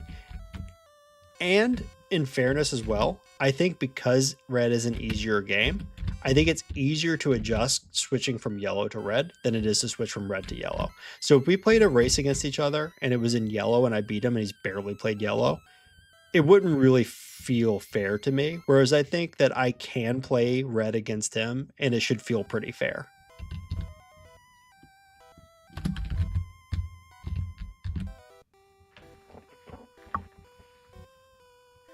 Lock me in a DBZ time chamber for a day so I can get good with every Pokemon in red. Exactly. So we're doing a crash course this week.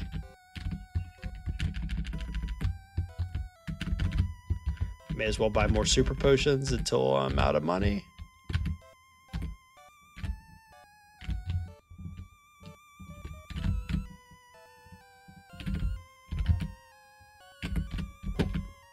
That's the wrong one.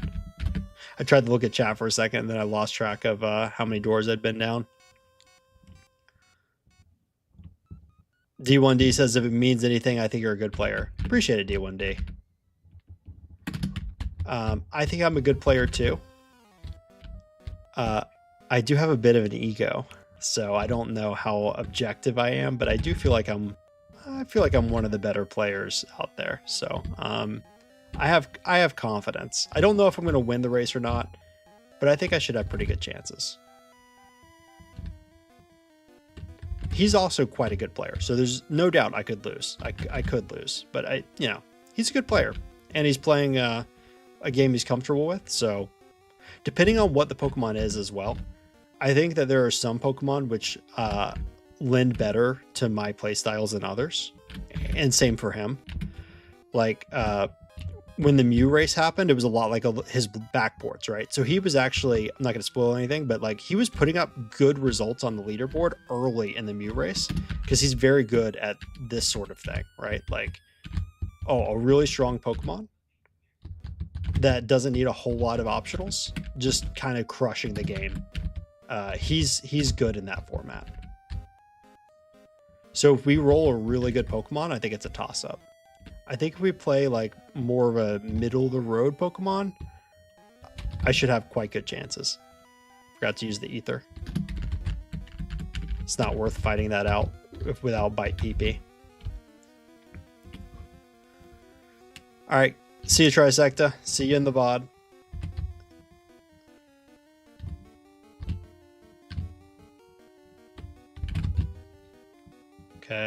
Okay. Now you see what happens when Surge doesn't hurt himself in confusion. That's why we use the 3 rare candies here. It actually is quite sketchy. We need him to hit himself once, because if he just goes for like Thunderbolt and Thundershock, he knocks us out very quickly. Okay, or one crit Thunderbolt does it. Oof. Bad surge. Bad surge.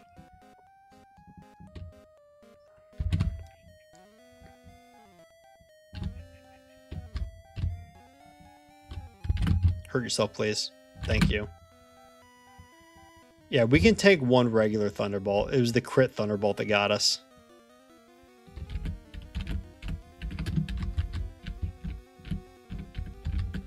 Smash Mass said it took me longer than I'd admit to get the hang of the body slam in Gentleman Candy rooms. Yeah, it's the fourth one. It's easy to remember, actually. All the useful things are in the fourth room.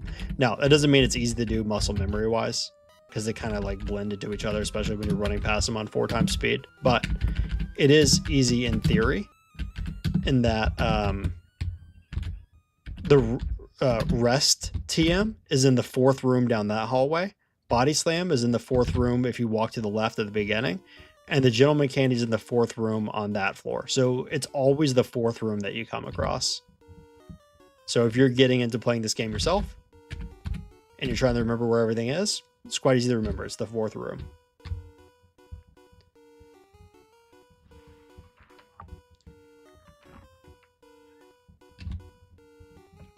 By the way, I kind of forgot to look at the split after Surge. I'm sure we lost some time there, but I don't know how far behind we are. Regardless, there's enough risk. Oh no, I shouldn't have saved there. Or I shouldn't have repelled there, because this could... Oh boy, this could be bad. Okay, come on, hurt yourself. Or fail a... Okay, that was basically an optimal... That was basically optimal right there. Very fortunate. Okay, where are my healing items? Yep.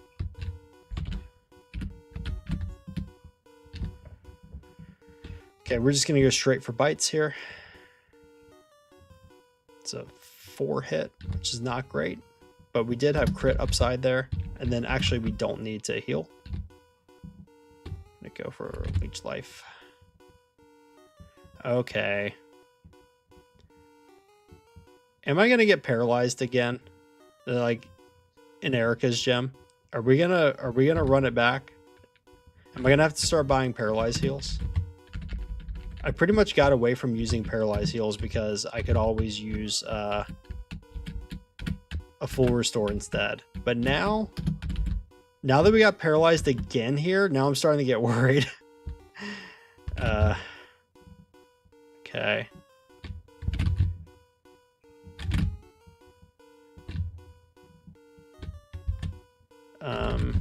I need time to heal.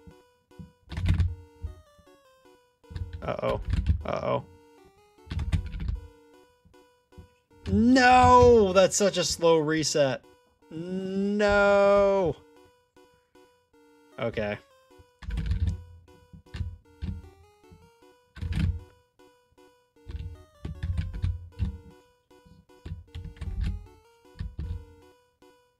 Okay. Oh, 2 health! 2 health! Let's go! Whew. That was scary. Yes, remember the Sylph pad. Thank you. Oh my god. Are you serious right now? Stop it with the paralysis.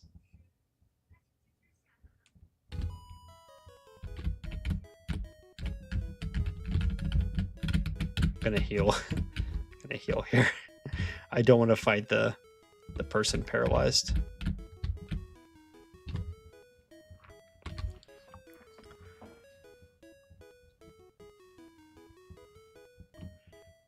Yeah, remember, our luck has not been good so far, but most of it comes down to the end. And I haven't made any major misplays yet. We haven't had any huge problems. We've just had a couple resets. I think it was a little bit slow, the self-destruction hiker reset. Like, it's not going perfect, but okay, we're at 19 minutes in Celadon. It could be worse.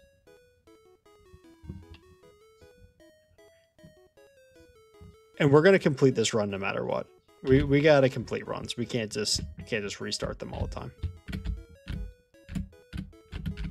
but I'm not resigned to a bad playthrough yet. If I thought that like sub 50 was off the table already, I'd be a little bit demoralized. But no, I think that we can still have quite a good run this time.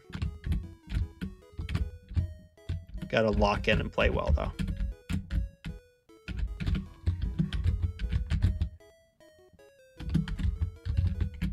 All right. I'm just going to save in case if we get paralyzed, we're just... Whoops. If we get paralyzed, then we'll just try again. See? Okay. We saved where the cut tree is.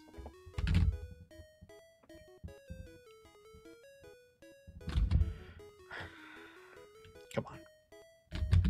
They don't have to go for that. It's very funny, by the way. If you say where the cut tree is and you walk forward, there's still a cut tree there.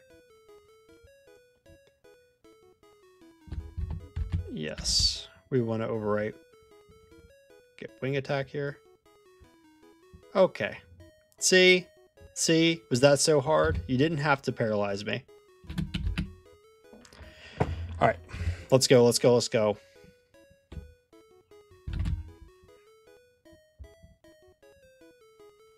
The double or the victory bell crit me in the first playthrough too with Rap, trying to prove that Erica can actually do something, but the Vileplume is pretty incompetent, and so is the Tangela. So even if Rap does a decent bit of damage, okay, we are on par with our last playthrough now, which I think is okay.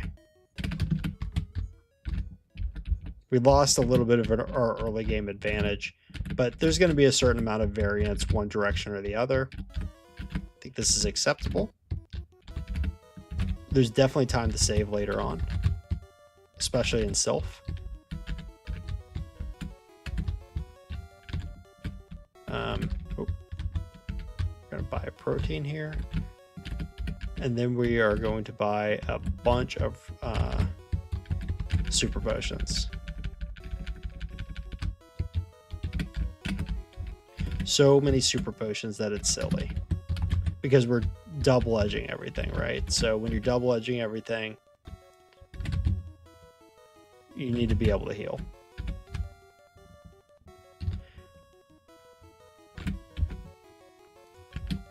And we are going to teach double edge now.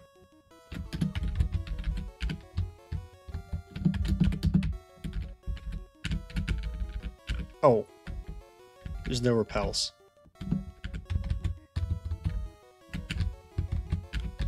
I didn't buy repels. Oh no. Oh my god. I thought something was missing. Welp. Okay. Let's get repels in the slot. And then we need to teach double edge.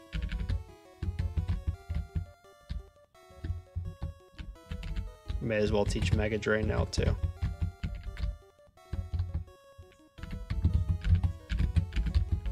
Not my cleanest play.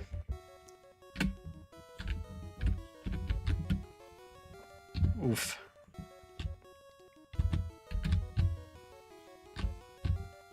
Okay. Not like this.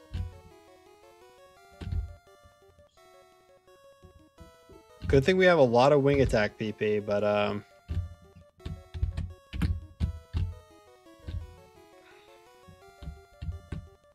okay, we're gonna switch to Mega Drain because we could use a little bit of recovery here.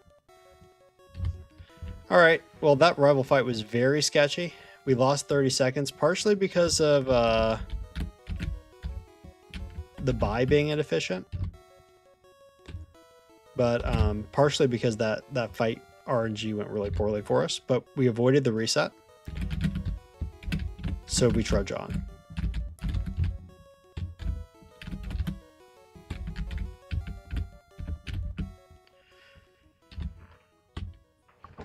All right, let's go, let's go, let's go. Lock in.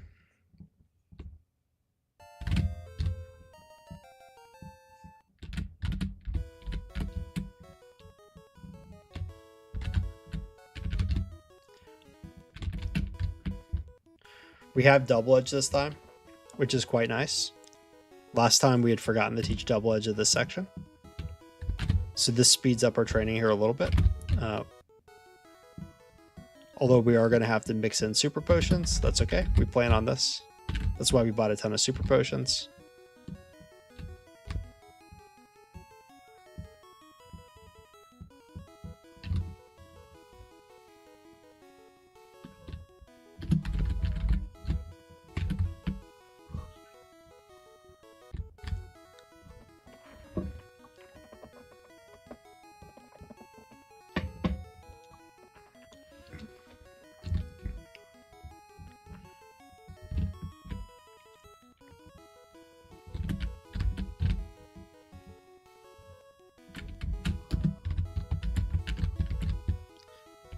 Gonna heal just to restore PP mostly. We have plenty of super potions, but we're running low on double edges and we're gonna need to use those.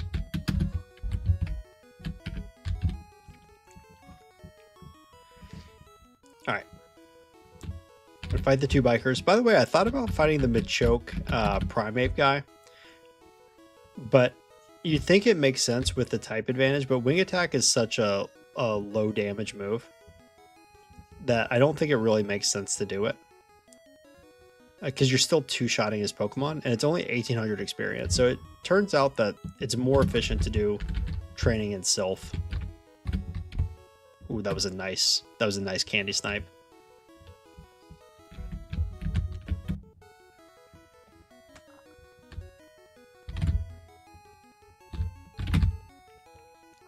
It's gonna double edge through here. I think it should be fine.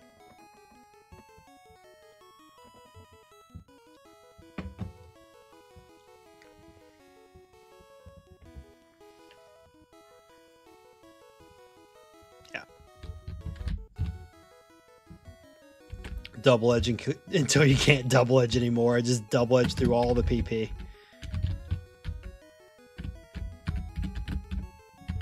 Ooh, that was pretty clean. Notice we are level 37 as well, which is always very nice.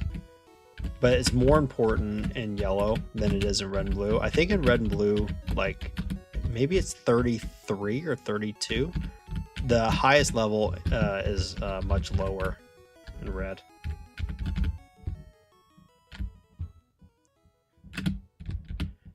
All right. Well, I feel like we've stabilized after not the cleanest early mid game. I think we're doing okay here, and I'm gonna remember the guy on the 6th floor. The 6th floor panel. So let's go. We're going to do our standard training, starting with Machoke. We are going to pick up the Carbos here for the Aerodactyl, the rare candy. Go down to fight this guy. Going to double edge him a lot. We could lose, by the way. Golbat's kind of scary. Uh-oh. Uh-oh. Uh-oh. Oh! We lost.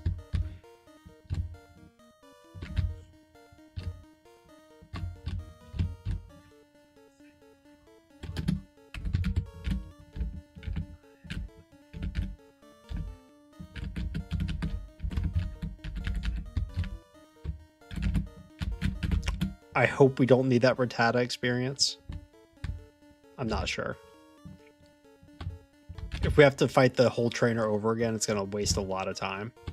So I'm just going to try to not do that if we can.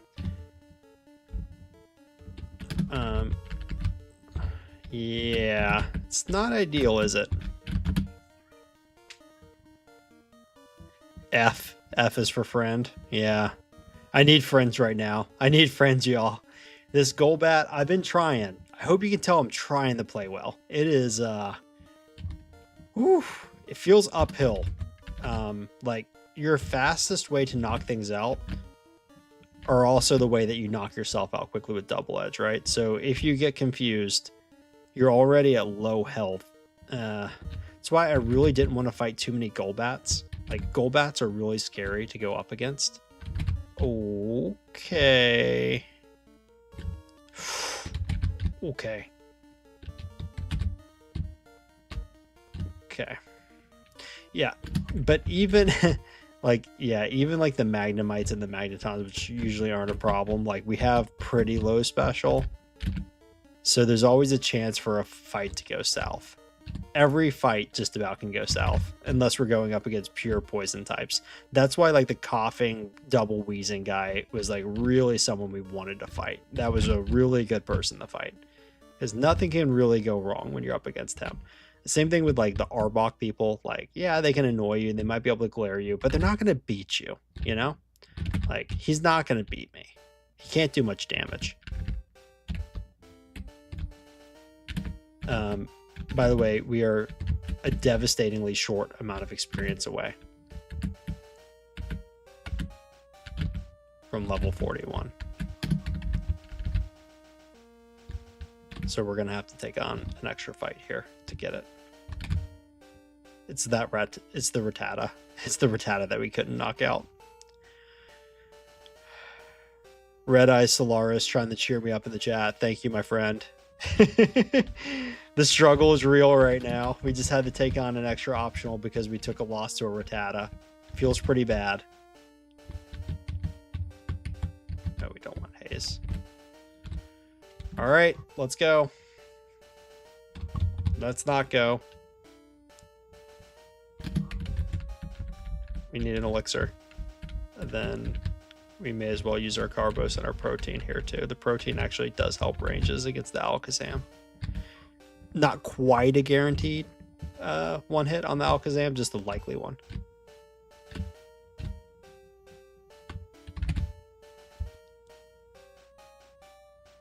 Although with the badge boost, I'm pretty sure it's a guarantee. The Execute's just going to waste your time, by the way. It has to use Hypnosis or Reflect, so. Okay. We didn't have Mega Drain last time for Blastoids, but this time it's more like we want to see. Shouldn't be that much of a problem.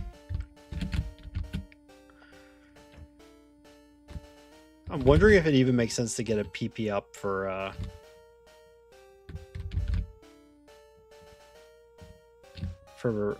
Double Edge, but probably not. I think we just have enough PP restoring items we can get by without it.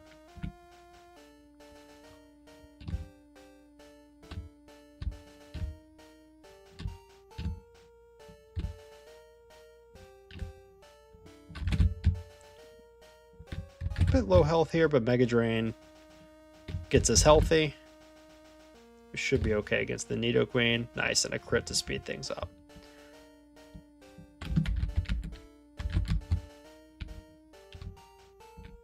Alright. I remember that we need Mimic.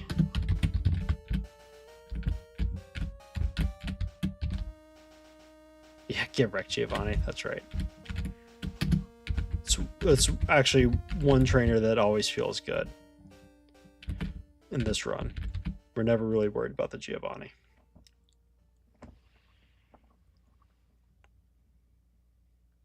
Would SpongeBob reach sub 30 in Pokemon Red? What would SpongeBob's learn set be? I guess it would know Mega Drain, right?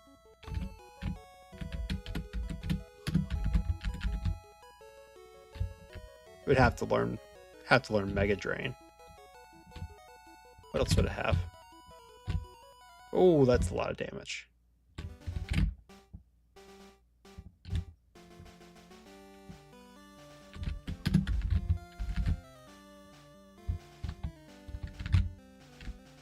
Water gun, splash, bubble. How many moves does it get?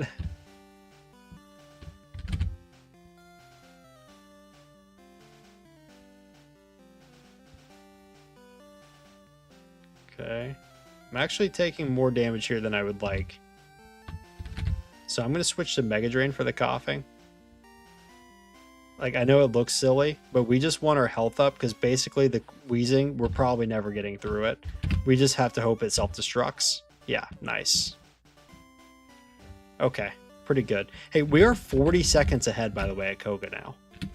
I know it's felt rough, but we're 40 seconds ahead somehow. So we're in this.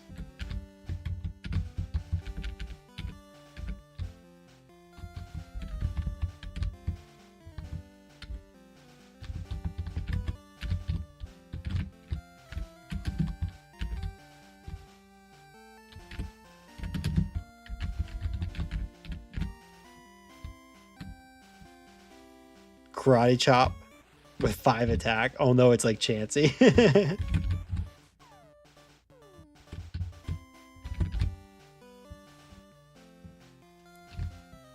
SpongeBob is water normal. I feel like it should be water grass, you know, because it's kind of got like, maybe it's got some algae on it or something. Like that anchor Pokemon that Scott did the backport for. What was it? Diames? Probably pronouncing that wrong.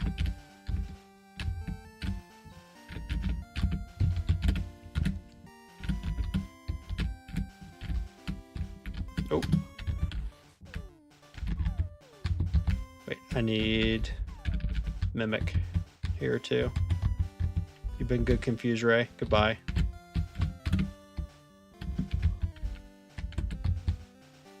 Delmise? Yeah, Delmise. I added some extra flavor there, didn't I, with DMEs?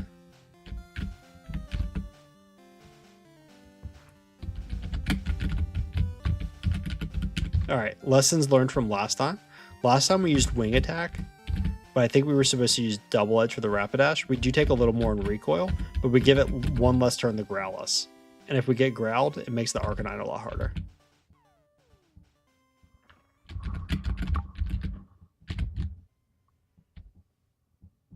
Okay. Let's go. Made it sound French. Yeah.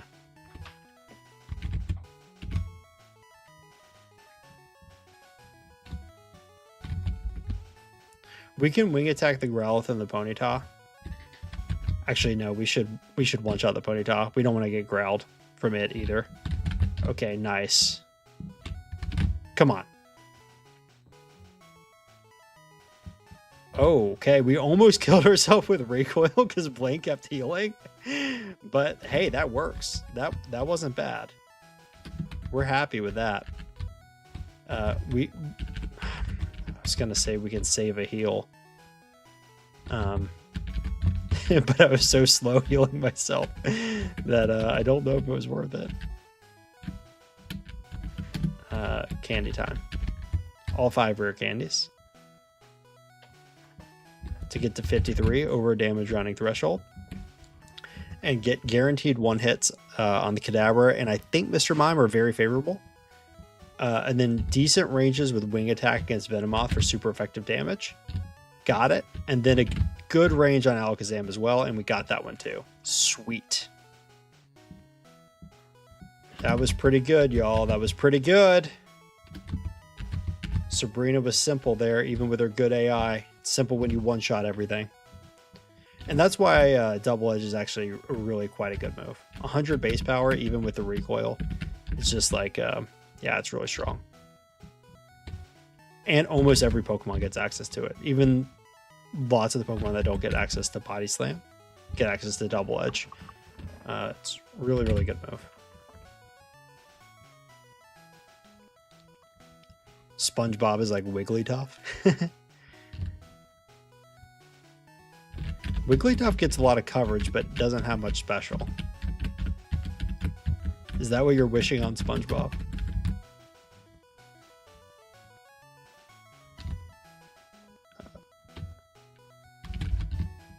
Okay, let's Mimic Dig. Nice. Go ahead and Double Edge it, because we don't want to give it turns to... Yeah, just don't give it turns. It's fine. The rest of the Giovanni fight's not really a threat. We have plenty of PP here, so we can skip the heal. Just go straight to Rival 6. About 40 seconds ahead right now, by the way, over a previous run. All right, let's go. We're taking out the Pidgeot immediately. Then we're going to use agility once we get to the Growlithe. Same as last time. Nice to be able to set up for free there. As long as we don't get statused, we didn't. We have an easy Alakazam.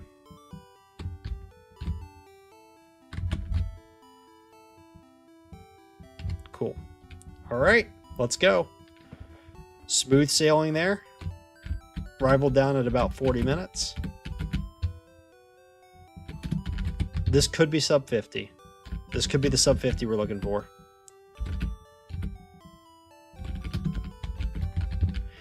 It's not going to be a clean run. We've got 6 resets and 2 blackouts. But nevertheless, we might be able to hit our goal. And if we get sub 50 with a Pokemon like Golbat, I mean, come on. People have to be impressed by that, right? If we got sub 50 with Golbat. I think people's expectations for Golbat have to be way lower than that. I mean, mine were. I know mine were. I was thinking like, yeah, it should be a sub hour. Maybe it's a 55-minute Pokemon. Like that's where my mentality was. And then my first playthrough was an hour and 10 minutes. I'm like, oh yeah, this Pokemon's just like not very good. I knew time could come off of it because I had a ton of resets. But yeah, I don't know. If we got sub 50, I'd be really happy with that.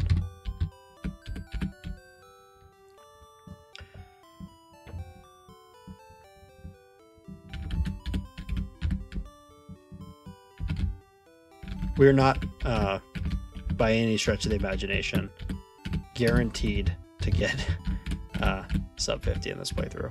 We're at 40. We're going to be at about 42 minutes getting out of the Victory Road, which is enough time. But I mean, we've seen the things that can go wrong, and we got a first try Agatha last time, which was really lucky. Things can go really, really wrong.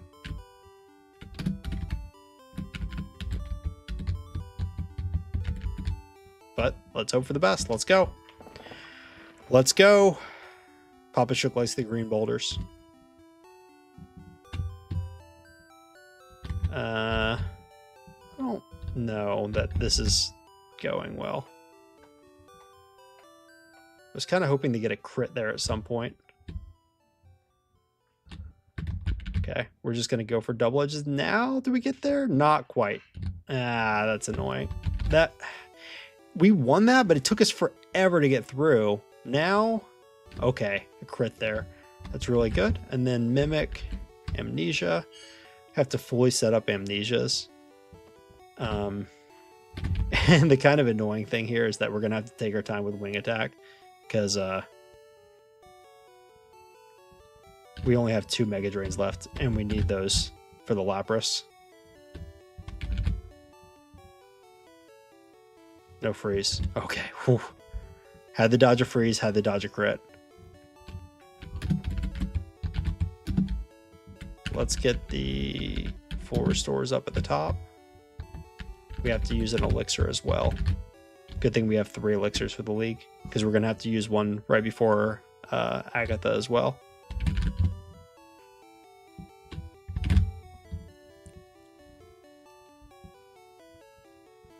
I exited Victory Road at 42 minutes on the dot. Nice.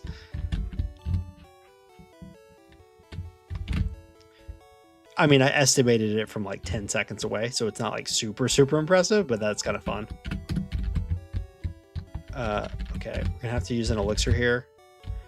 All right, Hypnosis, be good. Please be good to us, Hypnosis.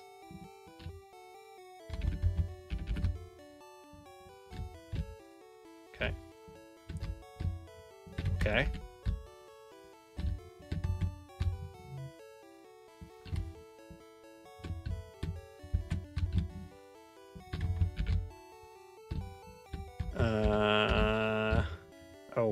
No, that was a mistake.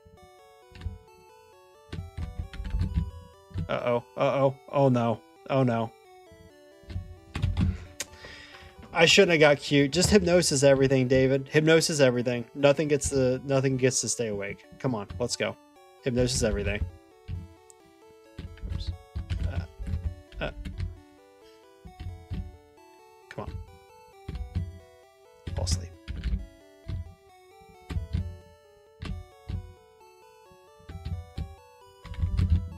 Even Golbat, you go to sleep too. Did it wake up? The text happens so fast when it wakes up, it's actually hard to see it. No, no. Okay, going into Arbok is good, actually. But wake up, please. It could glare at me, that's why I'm trying to put it to sleep. Oh, that's not the move. Uh-huh. Please. I'm out of hypnosis, PP. Oh, no. That's not something I considered. I did not consider it sleeping for so long that we'd run out of hypnosis. Oh, no! No! Oh, no. The last Gengar was on a sliver, and it got me with Nightshade. Oh, no. Okay, we need, like, no more resets to get sub 50. Come on.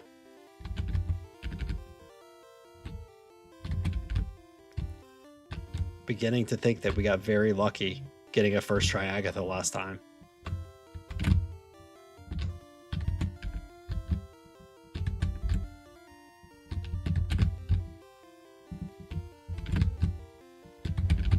The haze eliminated our goal, our badge boost, by the way. Oh no. Okay, come on. Okay, we're killing ourselves.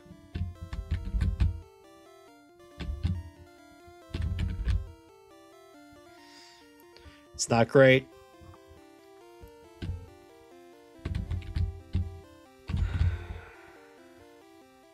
This is not the one. This is not the one. 47 minutes, still at Agatha. Brutal.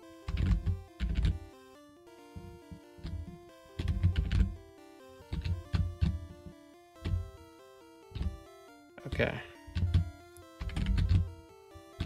Alright, we still have our badge boost this time. That's good.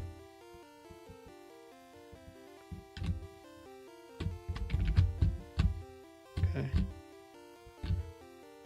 Confuse Ray has been seriously messing me up. Okay, the crit was kind of nice.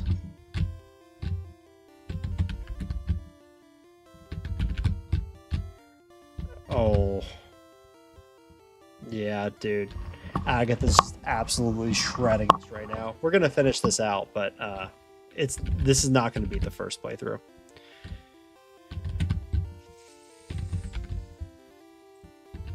The pain I was expecting in the first time that we played against Agatha is the pain that we're getting this time. We are now getting to the point where we're low on hypnosises again.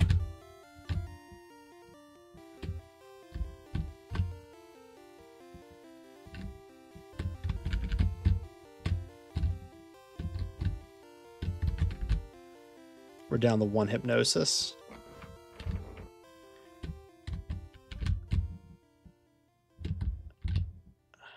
Okay, 6 health left. Nightshade. Agatha, Lottery, Sad. J Rose was so right about that fight. Yep, you're right, Red Eyes Solaris. It was definitely an Agatha Lottery, but it felt okay when we just, when we just won the first time, you know? Feels pretty good when you just win. Feels pretty awful when you don't. Okay.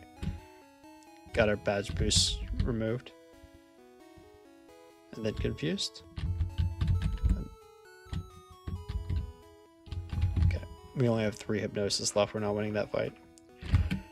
Oof. Alright. So, when I say that the way to go is to not overlevel, Uh, I think I'm generally correct. And I think we could face a lot of the same pain if we were at a higher level too. But experiences like this, when you just get wrecked over and over again at a lower level, are what lead people to say, you just need a higher level. Like, this is just never going to work. You're at too low of a level. You need to train more.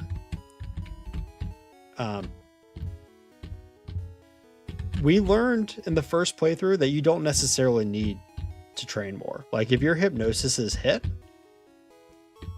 then you're actually kind of just fine. And if the Arbok doesn't just go for glare every time it sees us, like, it's just no scoping us with glare every time. When those things don't happen, we're actually okay. Okay. Wing attack has silly PP, by the way. Sub 55 seems good for Golbat, to be honest. Yeah. Like, sub 55 right now would be a good result. We have to keep going and just see how many resets we get now, right? We have to see. How bad is Agatha gonna be? Oops. Okay. Got a little free hit in. That's kind of nice.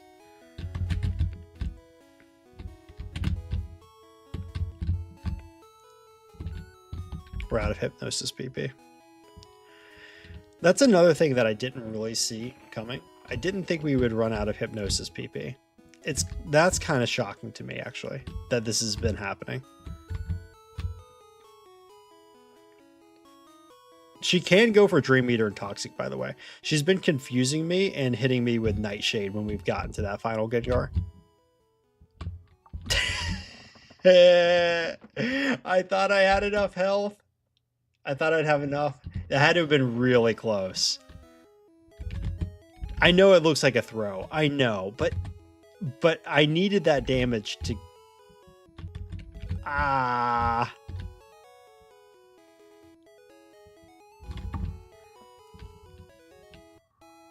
Yeah, like, I think Agatha is going to be horrible unless you went to, like, an absolutely outrageously high level.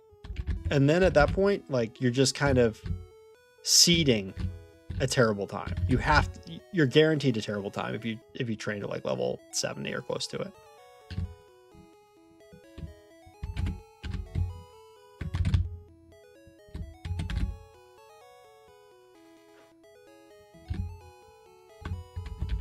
I am learning some small things about the fight, by the way, though. I don't know if it's clear to you guys, but I've learned that I can double edge first to go for the 2-shot range in case he wakes up faster. But then if they...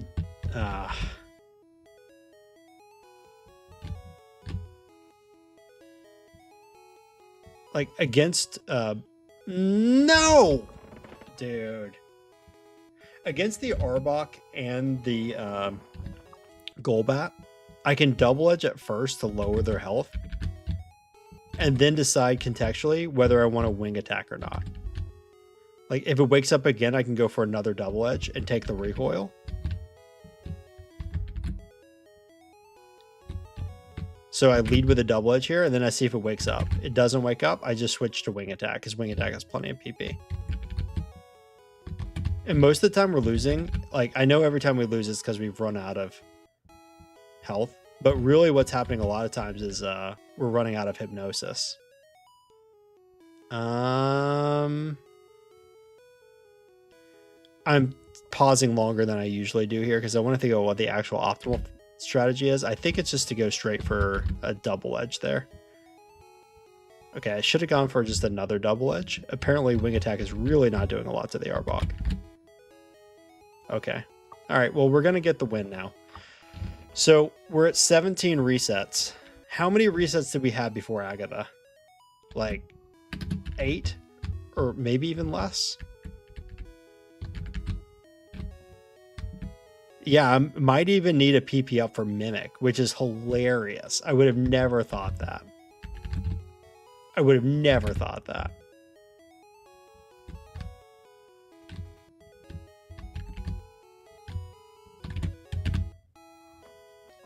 It's kind of wild. I mean, yeah, picking up Mimic or picking up one PP up doesn't take very long.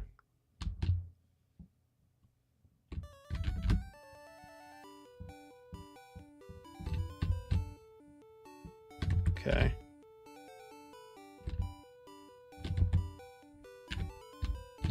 No. There's a chance that we have to struggle against Dragonite. There's a chance we knock ourselves out with Double Edge as well. There's also that chance. Okay, we got there. 6 resets before Agatha, and then 17 afterwards. Good lord. 11 resets against Agatha. Oh my god, 11 resets against Agatha, and those are slow resets too. My gosh.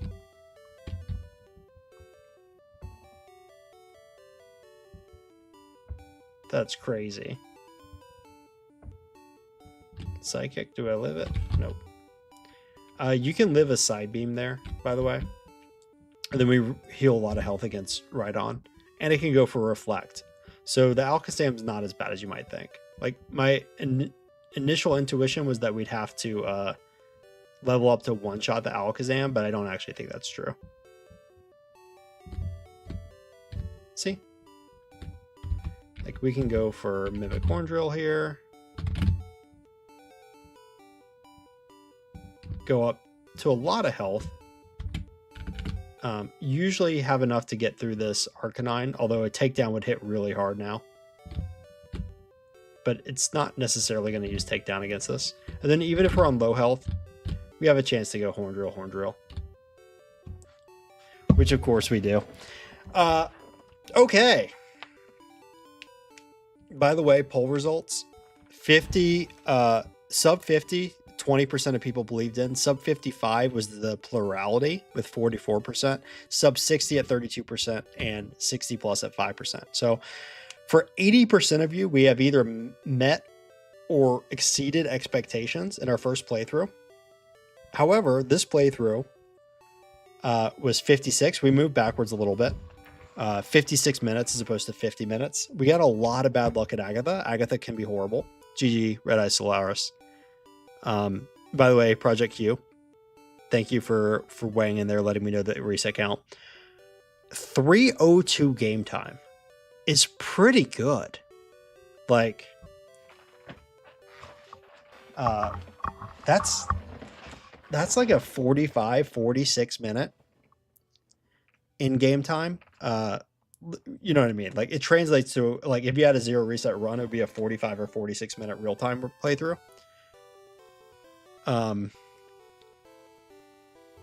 That's an improvement over my first run. I don't remember what my first run was. Was it like 310 or something? 312? We saved quite a bit of time in real time there, or in game time there. And this wasn't a perfect playthrough by any means, so it could definitely go sub 3.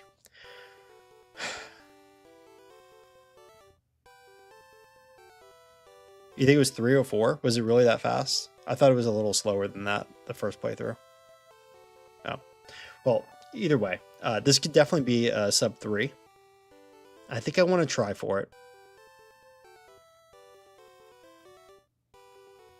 We could get wrecked at Agatha again, but I want to give it one more shot at sub 50 and sub 3, right? Sub 50 minutes real time, sub 3 hours of in-game time. We've got 2 goals. Hitting either one would be great. 307. So yeah, we shaved off 5 in-game minutes. So that was pretty good. Thank you, Project Q. Thank you for looking that up real quick. Let's take a 2-3 minute break. And then let's give it one more run. I want to give Golbat a chance here at a really sick playthrough. We've already exceeded expectations. I want to really, really exceed expectations. I think it'd be fun to give it one more chance. All right. Be right back, everybody.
All right.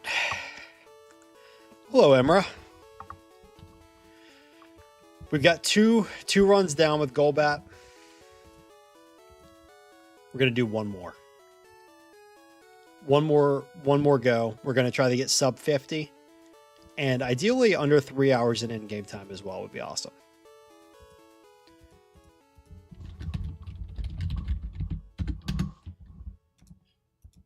I'm really impressed with Golbat, by the way. It's much better than I thought it was.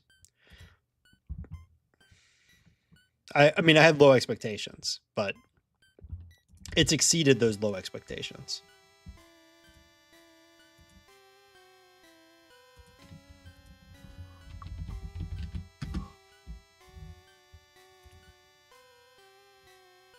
It's especially smooth through the early game, like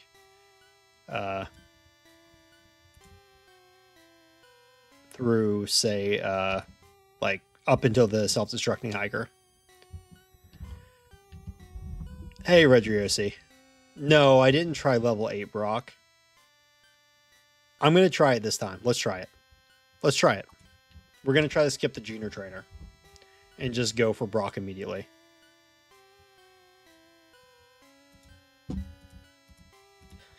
Perky Penguin. Just expect every run to take 2 hours and you'll never be disappointed. Yeah. Not exactly my mindset. Skip the Kakuna also, dude. Like, you want me to just have no levels? I don't understand. I don't think we could just go with no levels.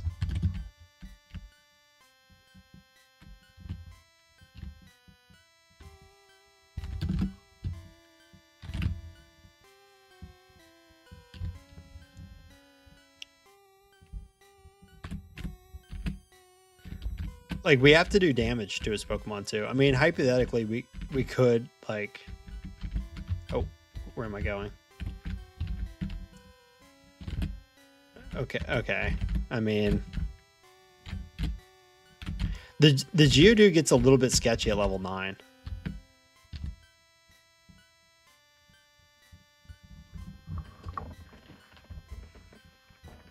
Pull from YouTube 1 hour, 2 hours, 3 hours. Yeah. Everyone will be so shocked when it does 30 minutes. Yeah. People won't be on to me at all. By the way, I was trying to get a gauge for what people thought expectations were for Golbat going in. So I put it in Scott's Discord. I asked, like, what do people expect Golbat to do? Perky Penguin said sub 50. Smash Math said sub 55. Kind of use that as my framework for what the poll is today. Ended up going with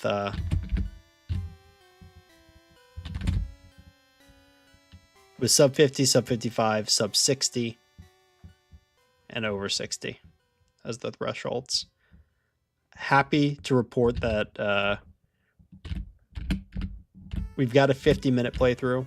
Although I do wish that we come in a few seconds faster. Although it gives us something to shoot for now, right? Like we have like an aggressive target because we got a first try Agatha, which was very fortunate. There's no two ways about it. We had 11 resets at Agatha last playthrough. 11 is so bad. All right, we're going to try this, Redriosi, to make you happy. But I don't really see how we would go like much lower than this. We don't have supersonic yet, so we do have to directly damage him. There's no indirect damage yet.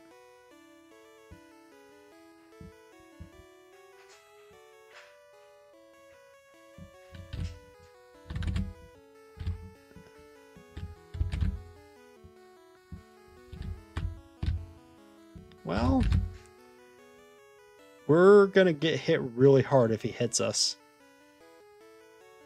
Yeah.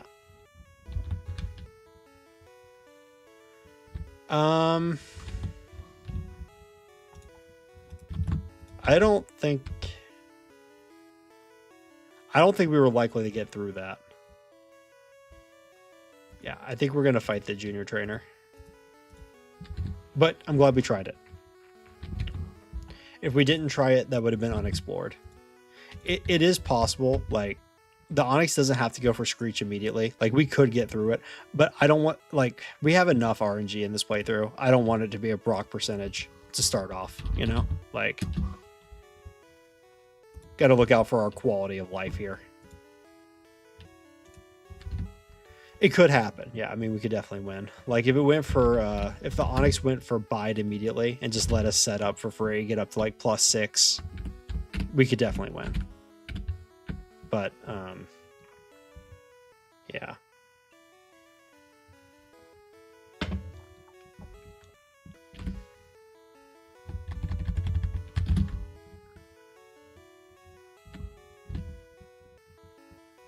Yeah, the other thing too is like Screech has to hit, right?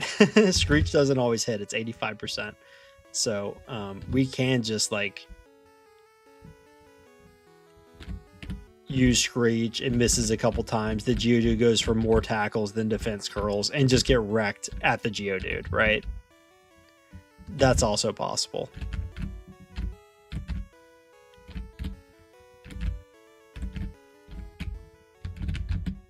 That's for you, Redriosi.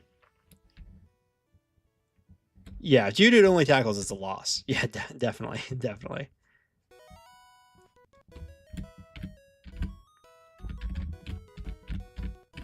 But even if I think it's like 50-50, it's still sketchy at that level because we get through to the Onyx on pretty low health. It's not like we're recovering that much health either.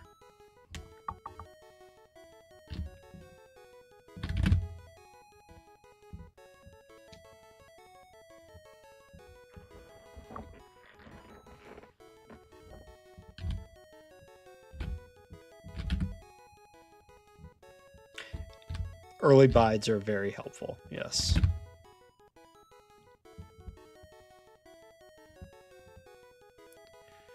Ooh, the flinch was nice. I think the Kakuna trainer is a little annoying, but he's not that bad.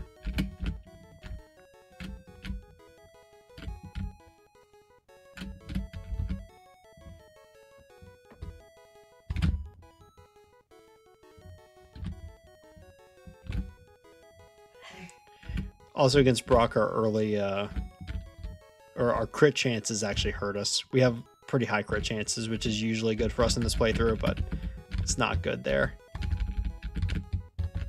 We want maybe 5 Pokeballs, I think is safe. Oh no. Okay. Have to do that now because we might black out here. Good chances of blacking out here.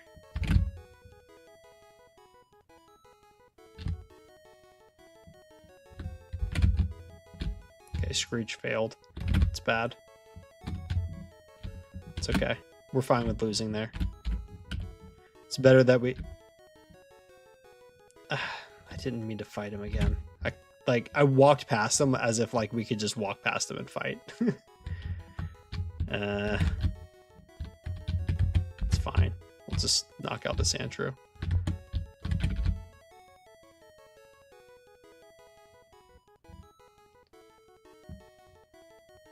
Okay, come on.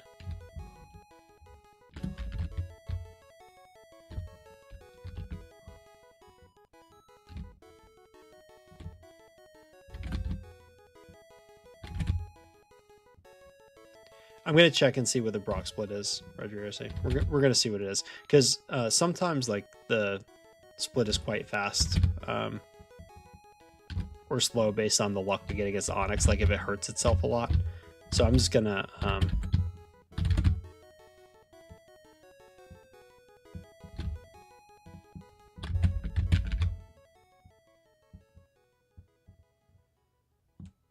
yeah. 13 seconds. No, I know, Redriosi. I know. I'm like, I get it. You want to be a perfectionist, but like 13 seconds slower at the beginning is like, it's not going to make or break this run.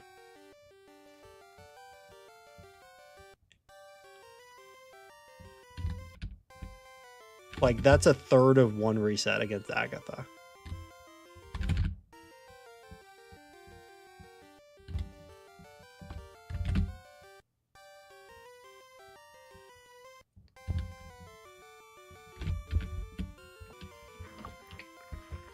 Incoming 5011. I hate you. Oops. Out of bites. It's okay. Leech Life does decent damage to these Pokemon, so. Oh, now I kind of want to reset. I don't know. I have to go slow now against these Pokemon.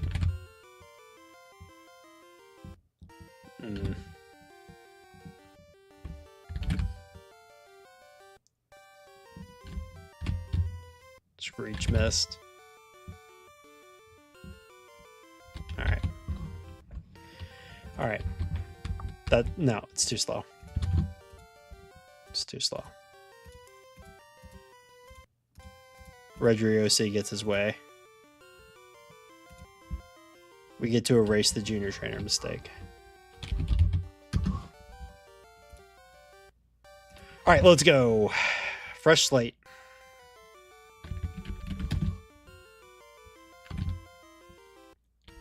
I can't wait until he tells me, hey, you need a reset because you named yourself Z instead of A, and that wasted 0.3 seconds, which could be the difference between sub 50 or not.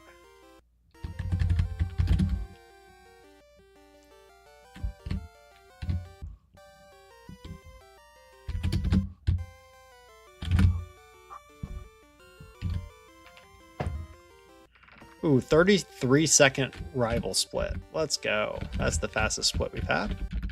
Oh, and now we can't hit a door. Oh well.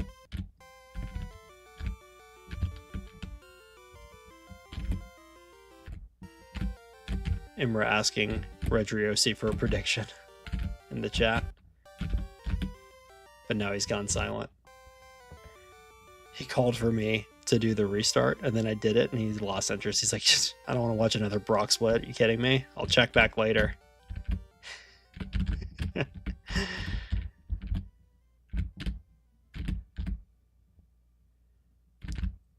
I understand just a little bit what Scott goes through when he's trying to balance the needs of the audience versus his own sanity. It's like, you know, you don't really want to do a Brock percentage stream. You feel all the eyeballs, right? Like, oh, people are watching this. They don't want to watch Brock over and over again. But then there's other people in your audience that are perfectly happy to watch a Brock split over and over again, as long as that means like fighting for the extra 10 seconds, you know, like cutting the 10 seconds.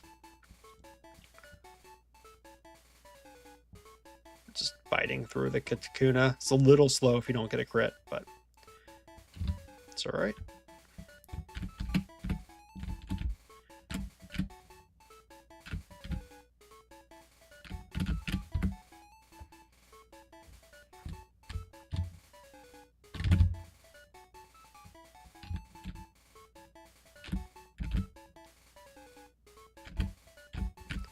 That's right. It all hinges on Redriosi's prediction, but he's not doing it, you know? Like, if he says 49XX, we know it's going to happen.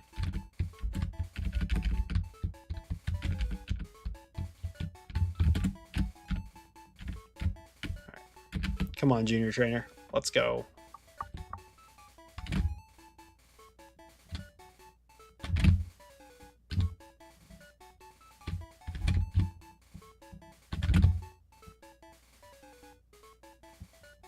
Hey, we beat the junior trainer. That feels pretty good.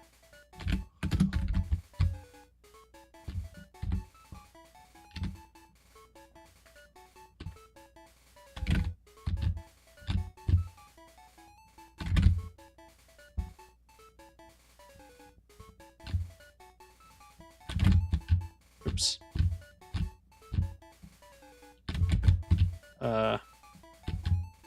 Okay.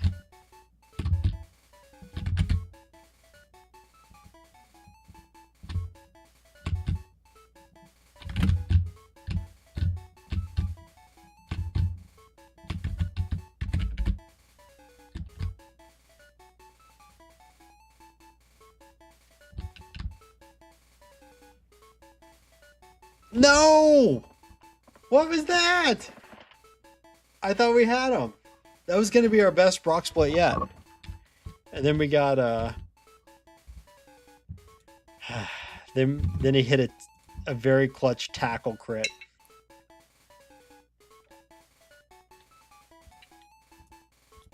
Oh well. F. Yep, F's in the chat. For those of you rooting for a Brock percentage stream, very happy with the last couple playthroughs.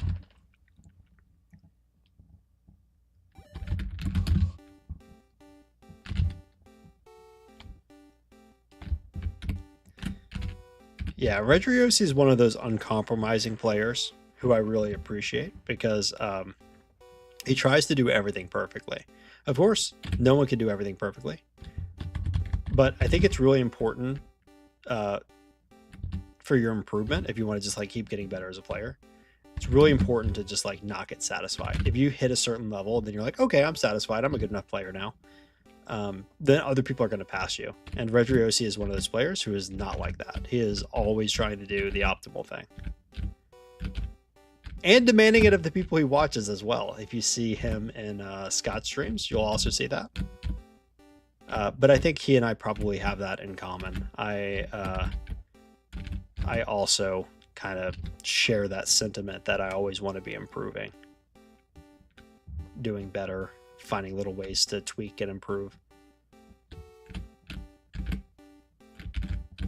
And sometimes that's shaving like a quarter second. Sometimes that's like optimizing your win chances in a battle. I'd say my brain works better that way. I mean, I'm better at optimizing for success in battles, I think, than I am for optimizing like a couple seconds here or there what's a little bit faster. That seems to be a little less intuitive to me, although I've certainly picked up some of it.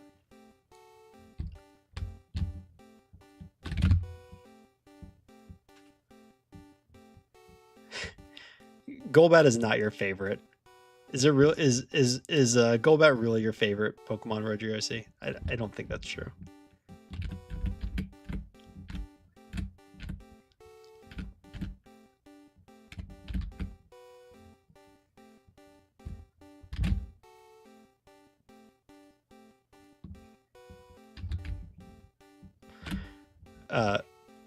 Redriosi in the chat said that he insists for nothing but the best for his favorite Pokemon, Golbat. And then he said every Pokemon is his favorite. But every Pokemon is someone's favorite, right?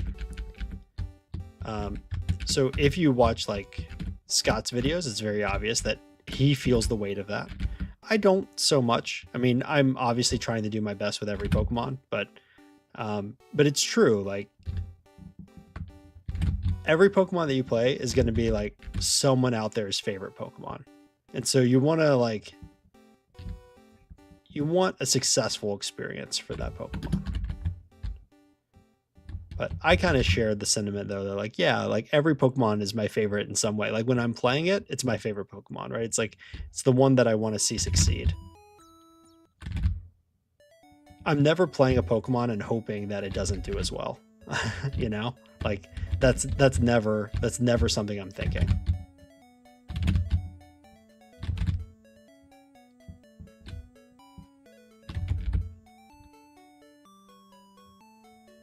We're just going for Bite because it's faster because the fight was going so well. Usually we go for Leech Life, but okay, 327 Brock Split. That's wild for a Pokemon that doesn't have super effective moves. Like that's really good. Woo, that's good.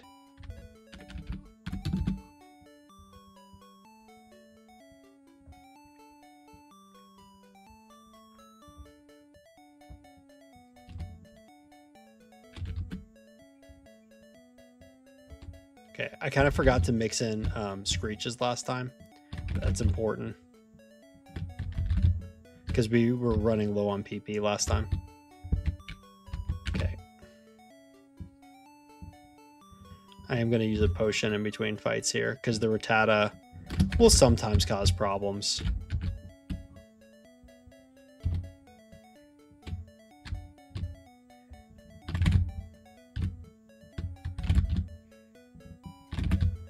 Now that you have a 327, you know why 4 minute feels resettable. Yeah, I mean, yeah.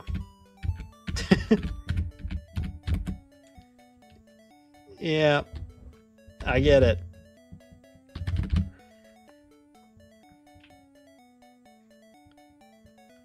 Well, it especially felt resettable to me after I struggled against that Metapod, because that's how that's supposed to look. What?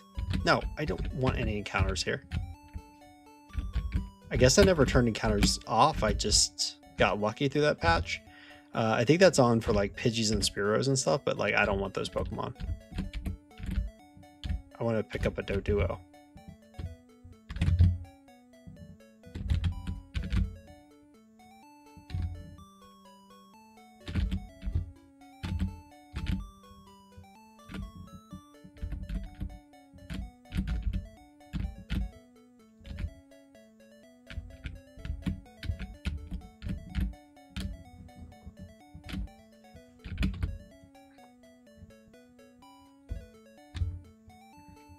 We don't have to manage PP here because we're just going to be healing after this.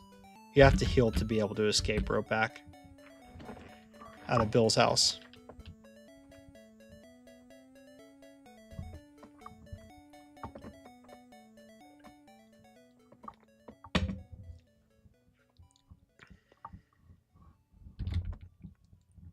I don't think it's optimal to go Screech there. Those were 3 hits.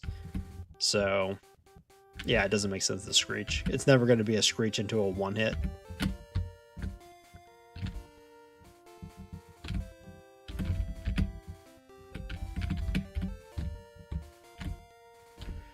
Alright, we are going to take a quick reset here if we have to. Hopefully we won't have to.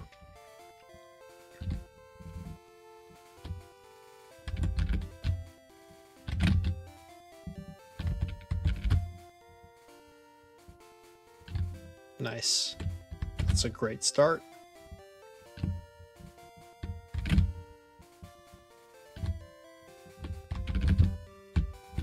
Come on, Screech. It looked like I was sand attacked, but I wasn't. I was just missing. Just missing Screech. It's worth going to the left to make him walk shorter. Does he walk shorter from the left? Is that true?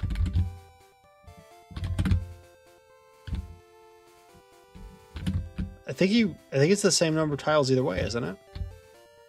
I think it's the same number of tiles. Oh, the rocket. Oh, yeah. No, the rocket for sure. Yeah. You're supposed to approach the rocket from the left. That was just a mistake. Sometimes I forget that I'm playing red.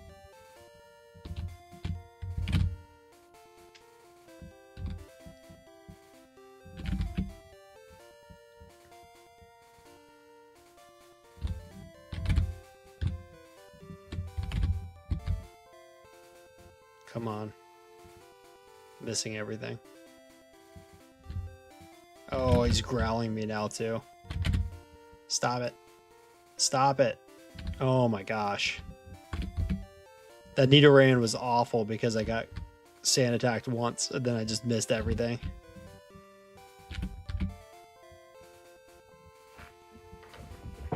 It's the Golbat experience. I think we have enough bites to be fine here though. Although, like, this is a little bit of a sketchy fight. Especially when Screech misses.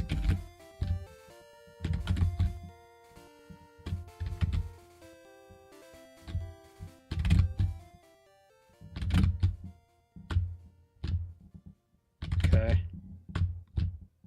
It's like, oh my god. Oh my god, dude!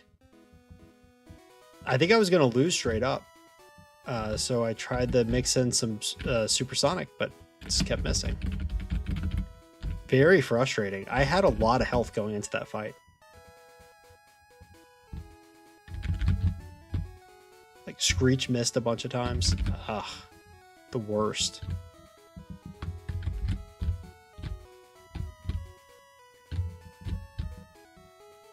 Yeah.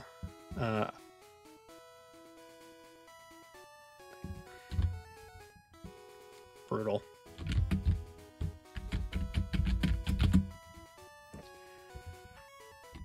If I don't use supersonic, I don't know if I win or not. I don't know. I didn't, in the moment, I didn't think so. I thought I was more likely to lose if I didn't use supersonic, but not sure. Like, I know Leech Life restores health a little bit, but wasn't I out, or maybe I only had like one left?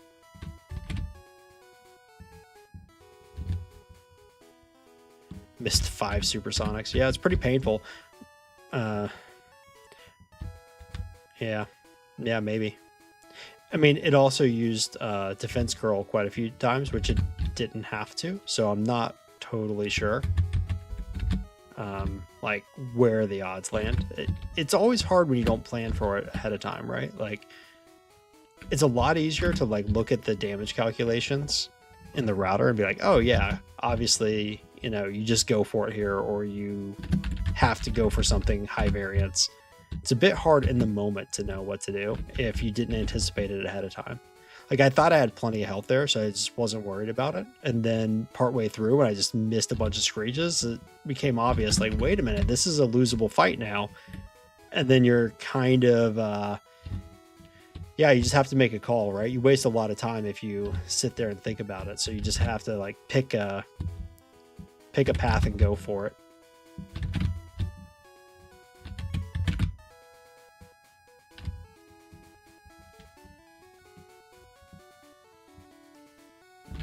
Well, supersonic is not good if you're favored, but it is good if you're unfavored. That's a little bit of an oversimplification, but it's basically the right concept, right? It adds variance to the fight. So you're more likely to win as the underdog if you use confusion tactics. Confuse Ray is actually just a good move. Like, it's actually a net benefit. It's not always going to benefit you, but on average, it will be much more beneficial than harmful. Just like using hypnosis. Like, it's net good. Doesn't mean it's going to be good every time, but overall, over lots of plays, it's going to be preferable. I think I'm onto your shtick here, Michael. Can Golbat be S tier? I believe you asked me if Persian could be S tier last time.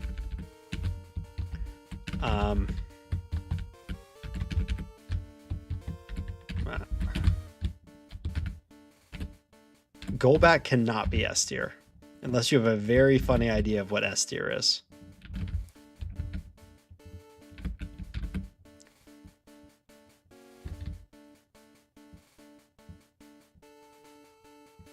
All right, I'm going to use an ether here before this next fight. And yeah, I mean, I won't need it for this, but I'll need it anyway. So we'll use the ether and use a potion and save.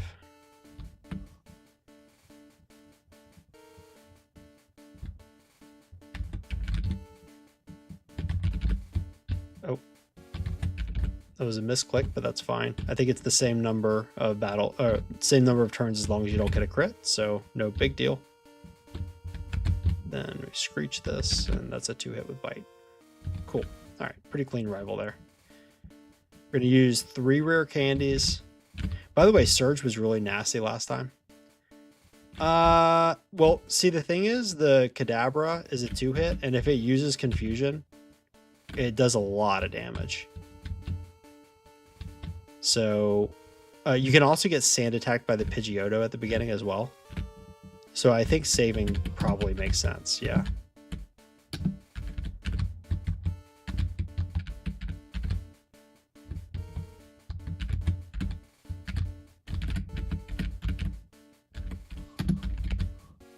Oh, dang it. Candies.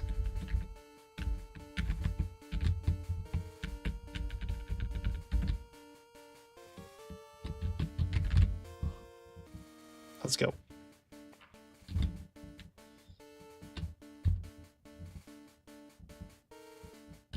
Oh, a missed Sonic boom is kind of nice. Oh, yep, hurt itself. That's what we like to see. Okay. Yeah, Confuse Ray is a really good move.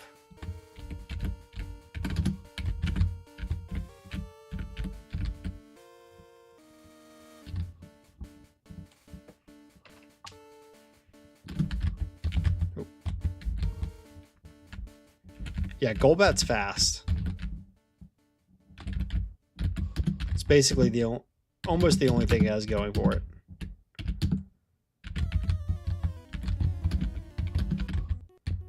I could have moved super potions up. I guess that's what I should have done during that time. Wait, I didn't heal that time? Oh, I still have an elixir in the bag. It'll be okay. I was like, wait a minute. Am I throwing here? I have an elixir that I can use. Oh, I could also heal at the next center if I really wanted to, but I don't want to.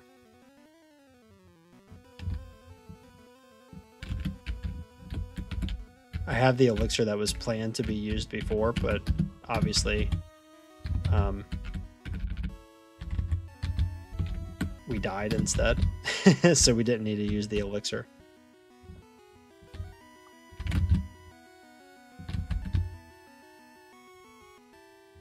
Oh, yes. Okay, very good.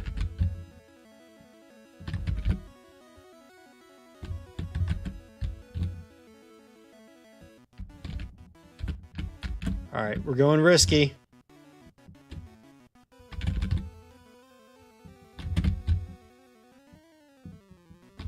Okay, crit me, but not good enough. Okay, don't paralyze me. It's been paralyzing me this whole time. Okay, nice. We got through unparalyzed here, so now we get to hold on to our full restore in case we get paralyzed at Erica's gem. So that makes me happy.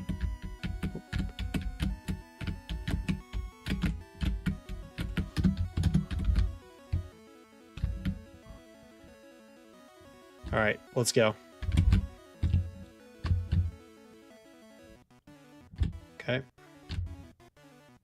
Uh-oh, we're in trouble. We're in trouble.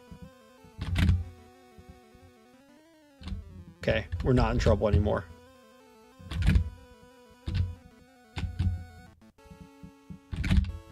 Oh yeah, let's go.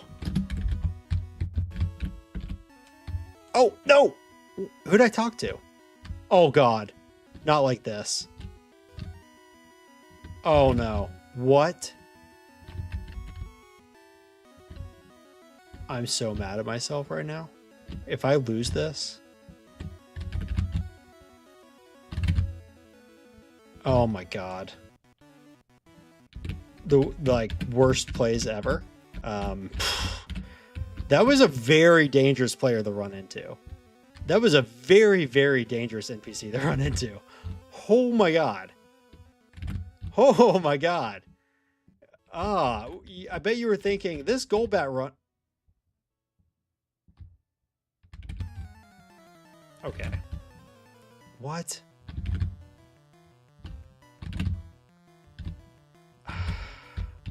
What am I doing right now? I know what happened with that one. It threw me off because the my cadence got thrown off because of the repel. So when the super repel runs out,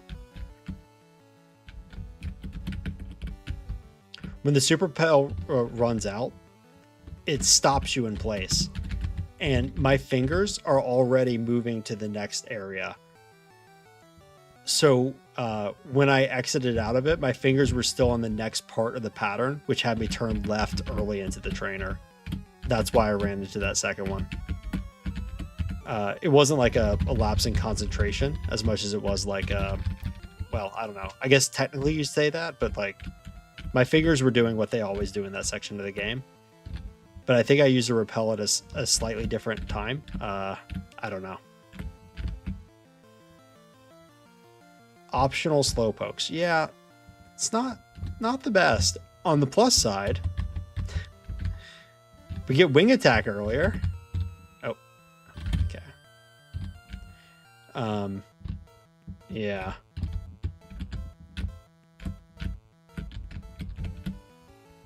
Gosh.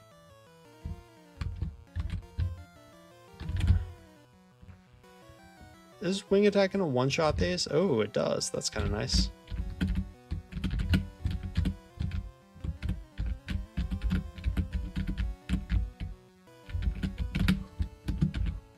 Redriosi, I know you're going to tell me not to go on that pad. I didn't want to go on that pad.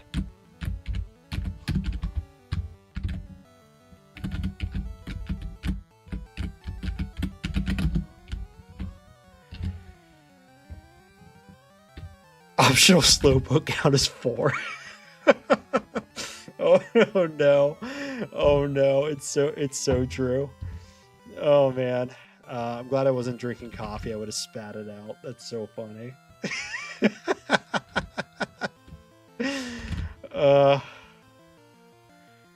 Okay. Yeah, the 3 slowpoke. Well, you never fight him on purpose, and it's kind of hard to run into him by accident as well.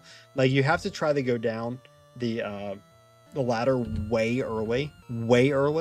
So, yeah, I've run into him before, but it's not a common mistake. It's quite an uncommon mistake.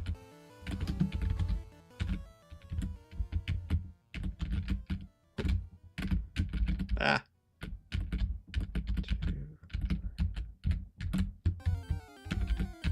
I think just 2 is fine, actually.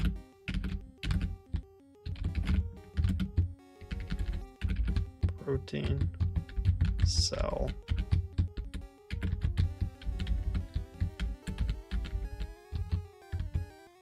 I think I can afford the 2 proteins.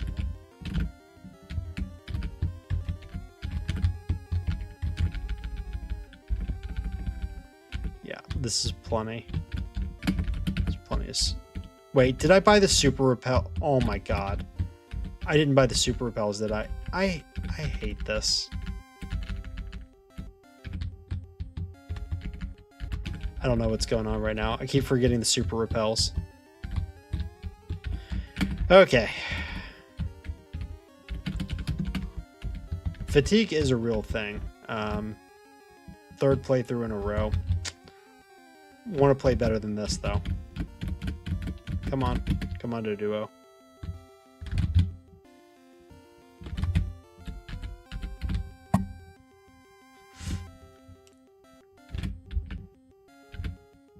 I do have a Pokédoll. Yeah, I have 2 Pokédolls. It's okay.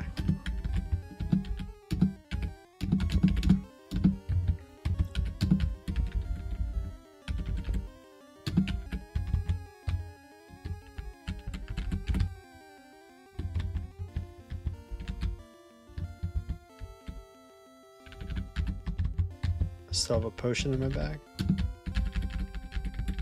Where are my super potions? Okay. This is really slow menuing, by the way. I'm going to use a super potion right now, though. And a repel when we save.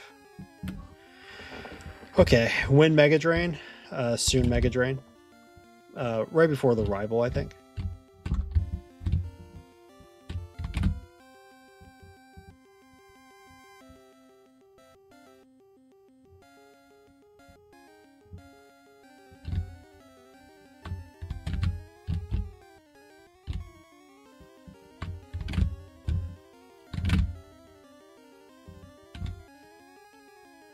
Okay.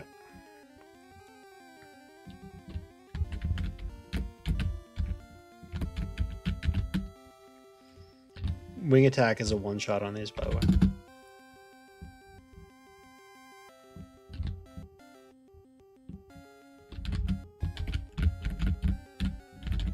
So no sense in healing in between.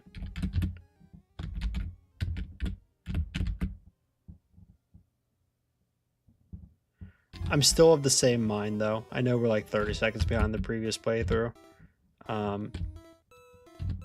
There is time to make up. We had blackouts and stuff like that. It all comes down to the end still.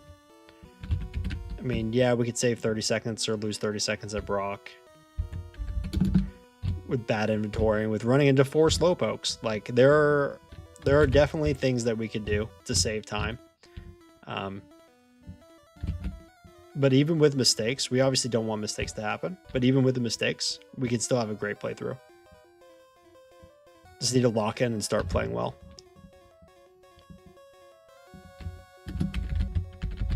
If we wanted to make that previous fight like just a little bit safer against the rival, we could have top Mega Drain then, but I'm going to wait until after Sil. I think it's kind of nice to have Confuse Ray on our moveset just in case things go sideways and we need something to bail us out.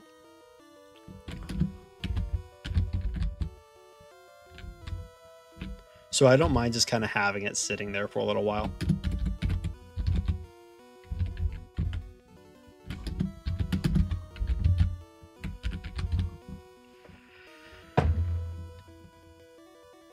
Project Q asked me a while ago, sorry, but I didn't see it. What do I think the effect is of extra training, or is it just a wash? Well, if you're talking about the extra training that I did in this run, like fighting the extra slowpokes, that's not going to be beneficial for me. It's kind of just a waste of time. Because I already have my route planned out. And it's not going to save me time to change my route on the fly. And that level of experience that you get in the early game doing that kind of stuff is not very consequential. But if you're talking about like leveling up 10 more times, let's say, to, you know, or 5 more times to get better ranges in the league, make the late game more consistent, all that kind of stuff, the effect would be devastating on the final result. It would go much, much lower. For sure.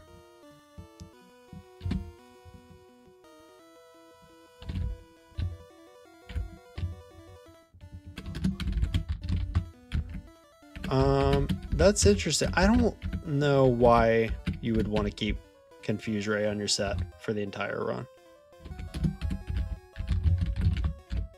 At a certain point, don't you just have better options with Mimic?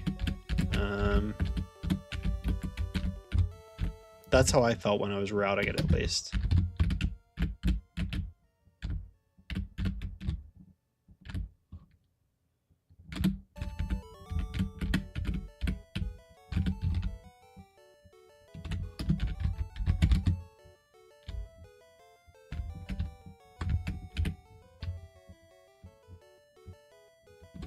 Oh, minimum battles? Yeah, well, minimum battles, then yeah, you'd probably keep Screech.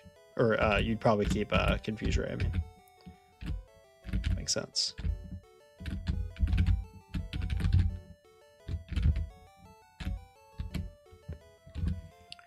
Yeah, Screech Confuse Ray is pretty filthy. It's like the better version of the pecking Goldeen trainer that goes tail whip supersonic. This is like the big brother version of that, right?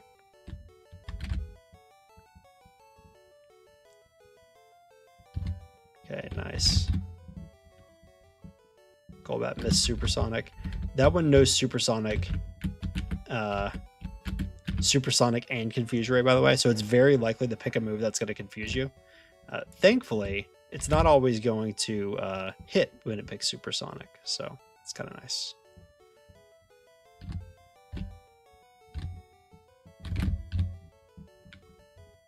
I'm being a little more conservative this time around. Before I was going for more one hits, but I do think it makes sense to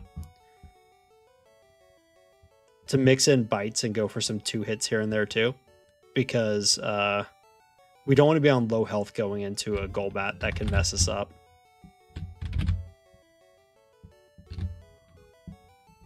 We don't want to take a blackout. Blackouts waste a lot of time. It's better to get the occasional 2 hit than take a blackout.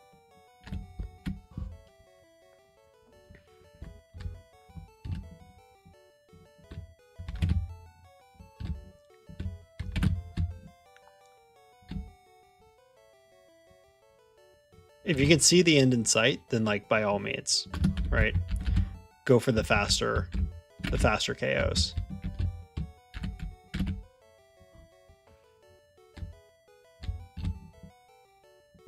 Okay, that was nice.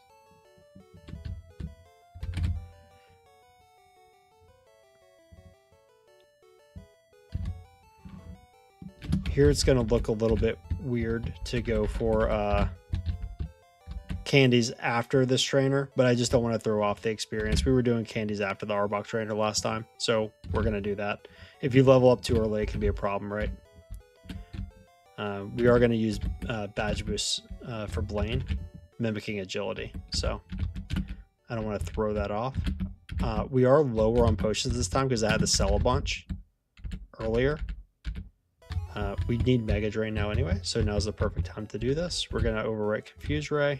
We're going to grab that Hyper Potion. And we need to use 2 candies. We don't want Haze. We have Protein here to use and a couple Carbos. Probably could have held off on the Carbos until we get the 3rd one now that I think about it, but that's okay. All right, let's go.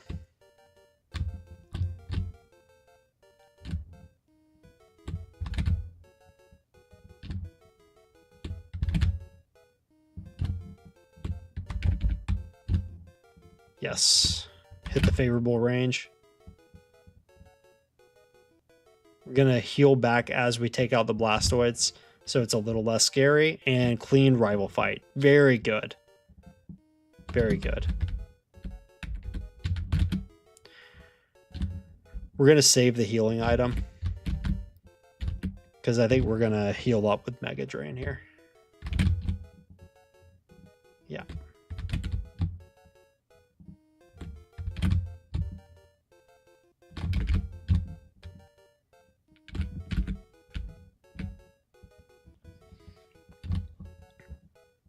Yeah, Double Edge is a good move. Definitely. Oh no, we missed the range. Oh no, no, no, no! Oh! Oh my god. This is when it'd be nice to have Confuse Ray.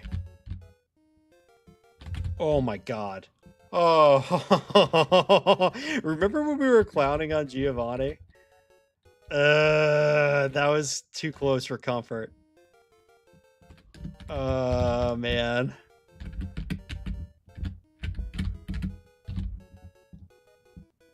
Oh boy.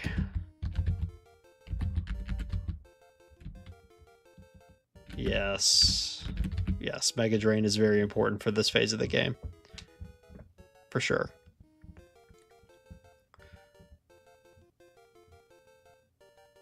Double Edge and Mega Drain work very well in concert. I'm gonna go ahead and use that Hyper Potion at the bottom of my bag here. We have a full restore we can use as well.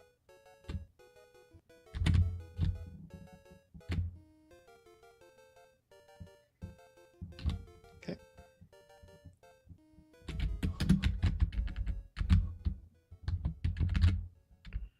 Giovanni OP question mark. Yeah. Yeah, dude. He's super OP. We're not using Double Edge here just because we're kind of on a clock with our health. We're probably not going to knock out the Wheezing, so we just want to not take that much damage. Oh, yep, see? 9 health left. So if we had been Double Edging through stuff, we definitely don't have enough health to tank that.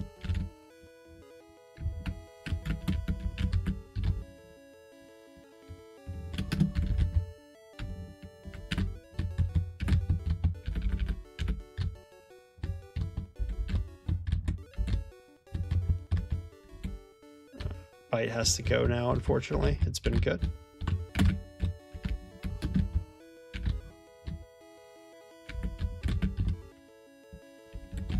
Forgot to use my repel, unfortunately.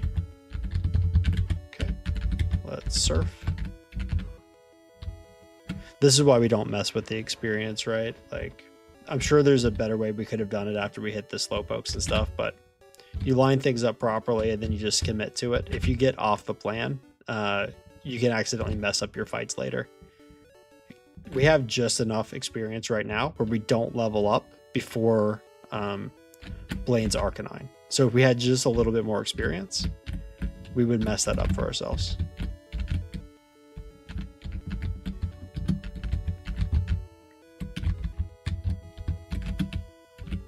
Teach the Carbos now while I'm thinking about it, and I think I may need to open up the bag space as well for the secret key.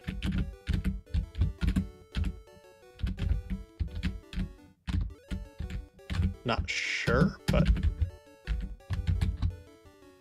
think it's probably pretty likely. I don't have an exact idea. Sometimes I do, by the way. If I play a Pokemon many, many times, then I kind of know, like, well, no, I do know exactly how many items are in my bag, even without, like, you know, an indicator on my overlay or something. But if I don't have the route down cold, then usually I've kind of just got an idea of around where I am with the bag. I'm not totally sure.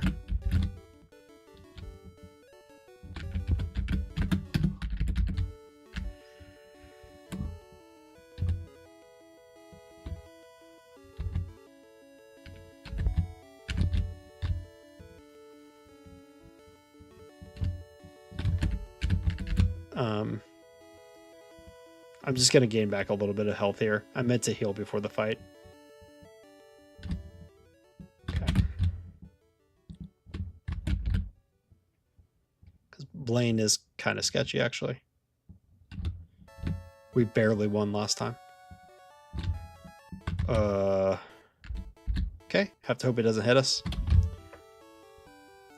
That's unfortunate.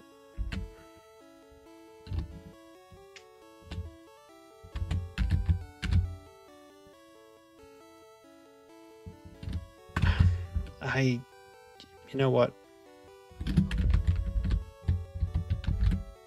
Come on.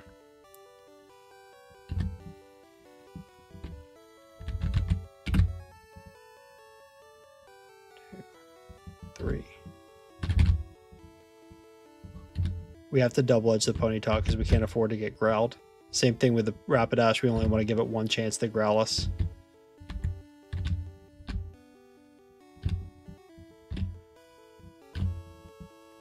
Okay, hit the range. Good.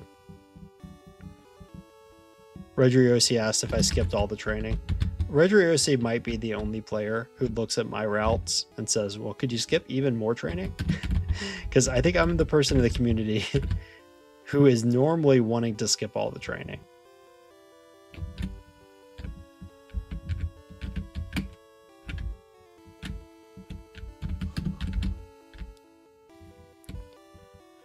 Hello, Aaron Dotson. What did you miss? Well, we're on our third playthrough, so you have a lot to check out in the VOD if you feel so inclined. I think Golbat has impressed, although it can definitely be frustrating at times too.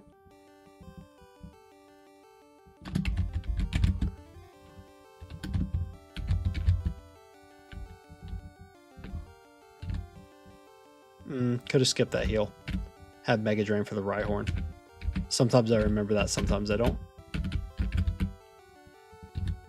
Confuse Ray is overpowered. I mean, I agree. The problem is that I actually did want to hold on to it longer, but it's difficult to make that work. Like, you have to drop Double Edge to do it. And so then I thought that would just slow everything down. That's kind of the difficult trade-off that you have.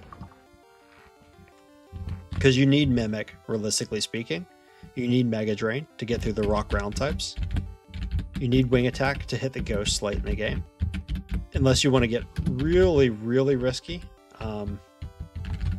which you can. Like, you can Mimic Nightshade. But that makes a terrible Agatha fight, like, even worse. So, seems questionable to me.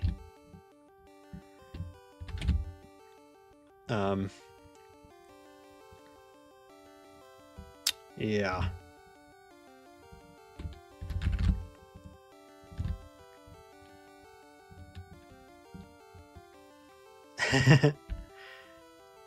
Aaron Dodson says you'll probably watch the whole thing twice at least. Well, I am honored that you're enjoying these so much, and I'm glad that you are. I know I'm like that with a lot of Scott's videos. Like, I'll watch it with full attention the first time through, and then I'll like go back or kind of just like have it playing in the background later and enjoy it again.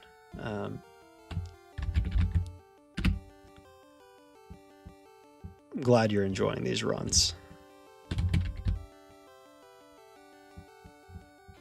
Definitely enjoying doing them. Oh, Stun Spore missed. That's nice. We need the badge boost, by the way, to one hit think Double Edge will take care of it. Nope. Very tanky. Blastoids very tanky. But that Rival 6 fight is so much easier than Champion fight, mostly because we can steal agility. We can't steal agility at the Champion because the Pidgeot no longer has it, and neither does the Arcanine. So both of his agility Pokemon lose it. That's why we're resorting to mimicking Horn Drill at the Champion. By the way, 58 seconds ahead at Rival 6.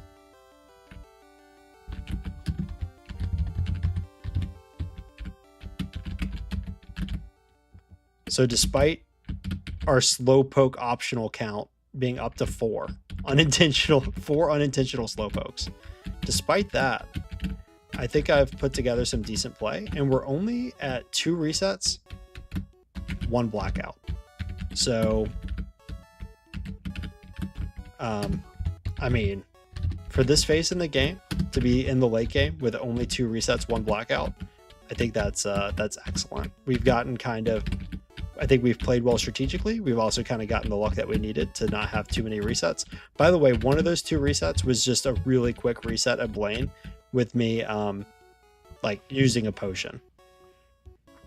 So effectively, it's basically like only 1 reset and 1 blackout.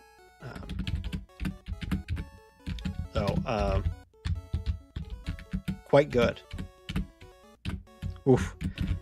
I was scared, I admit it. I admit that I was scared.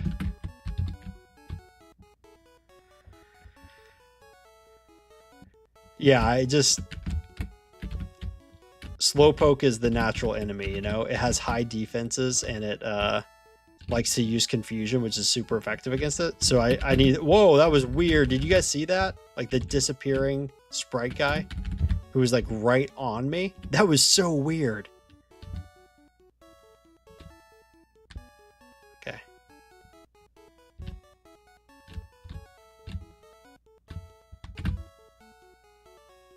Very strange. Mimic, Amnesia.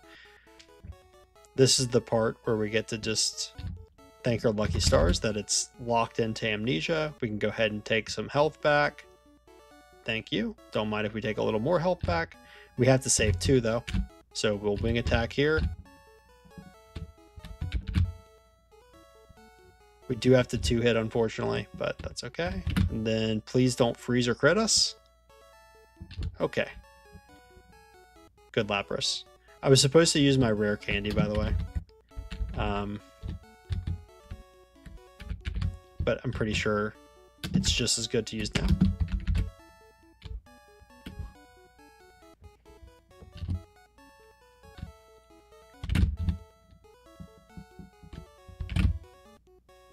There wasn't like a specific thing that we're lining up with that rare candy or anything. It's just, you know, you may as well take the extra level. It only takes a few seconds to grab it.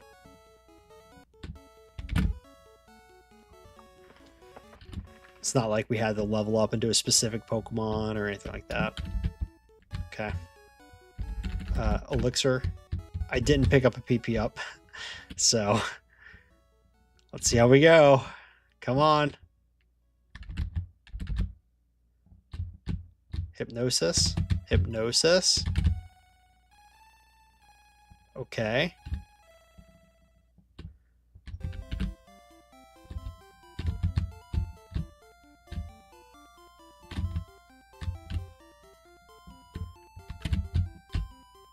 Okay.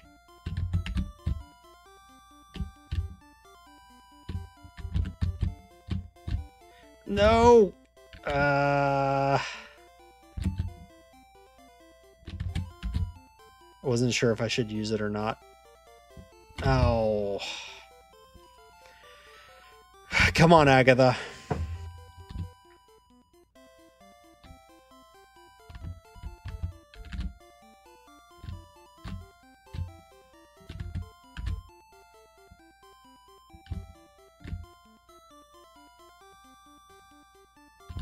Okay.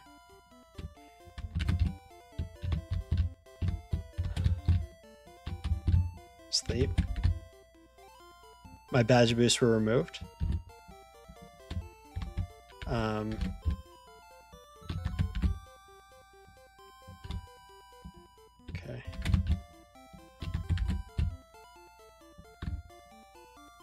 Okay. This is good. Once she stops using super potions. Please. Please. Please. Come on. I think this is it. Oh, second try Agatha. Let's go. Second try Agatha.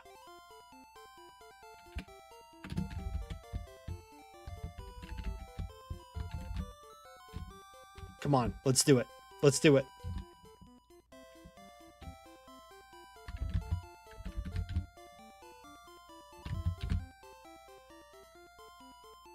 Gen 1 missed double edge. That's okay.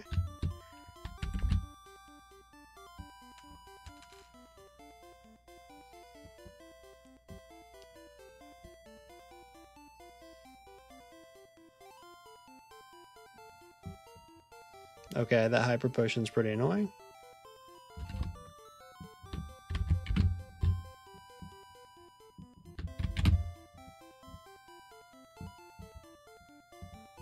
Crit. Crit.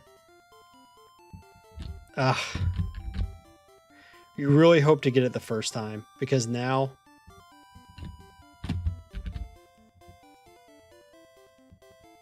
Okay, we got there. The Dragonite can be pretty sketchy just because he can heal it.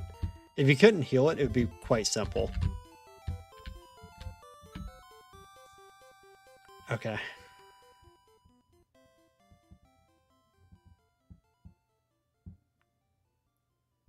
Nice. Good crit.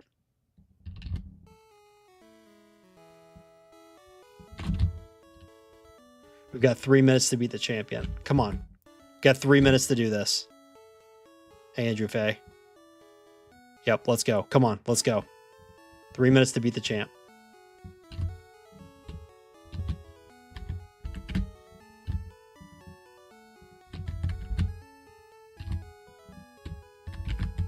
Horn drill. Mega drain. All right, going up to full. We're gonna double edge down the Arcanine. Okay. All right, now we just need horn drills. Come on. Wake up, wake up, wake up, wake up. Need you to wake up.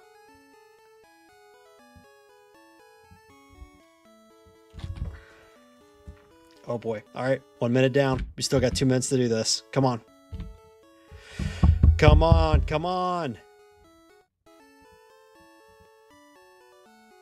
Double edge back is not great.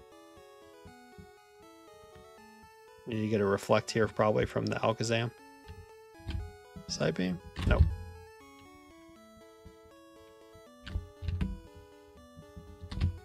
All right, we've got to get it this run or the next one. This try or the next try to get sub 50. Crit. Okay. We'll have to eat a sky attack.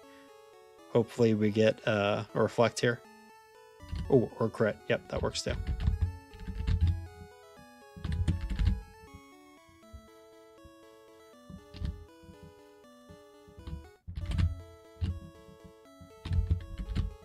Okay, it's fine. We can wing attack it.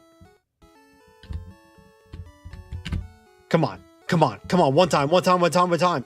Yes! Yes! Yes! Yes, yes, yes, yes! Let's go! 48-53. Let's go! Woo! That is the happiest I've ever been on stream. This is effing fantastic. I saved your children's ears if you're watching with your children. Woo! Let's go. 302. It's exactly the same game time. If we didn't hit those optionals, the extra 4 slow pokes, we could have been sub 3. But 48-53. Man, that's a good run with Golbat. Woo! Sub 50, the 17% of you who really believed in Golbat and in me, thank you. We did it today. I thought sub 50 was a wildly optimistic goal. I didn't think I was going to hit it. I'm overjoyed right now. I'm so happy. Yeah, it's the goat bat. It's the goat bat. That's right, Munchie. Goat bat. Woo! With 4 extra slow pokes. Oh, that's a great way to end the stream. Oh, thanks for being here, everybody. Munchie, another real life friend. Appreciate you being here. David Yang, Perky Penguin, GG's, sir. Red Eye Solaris, Papa Shook, Emra, Andrew Fay, Salamance. So many of you checking this out. That's awesome. I'm so glad that we can enjoy these runs together, and so pumped that we got this run with Golbat. All right, this was good. See you guys next time.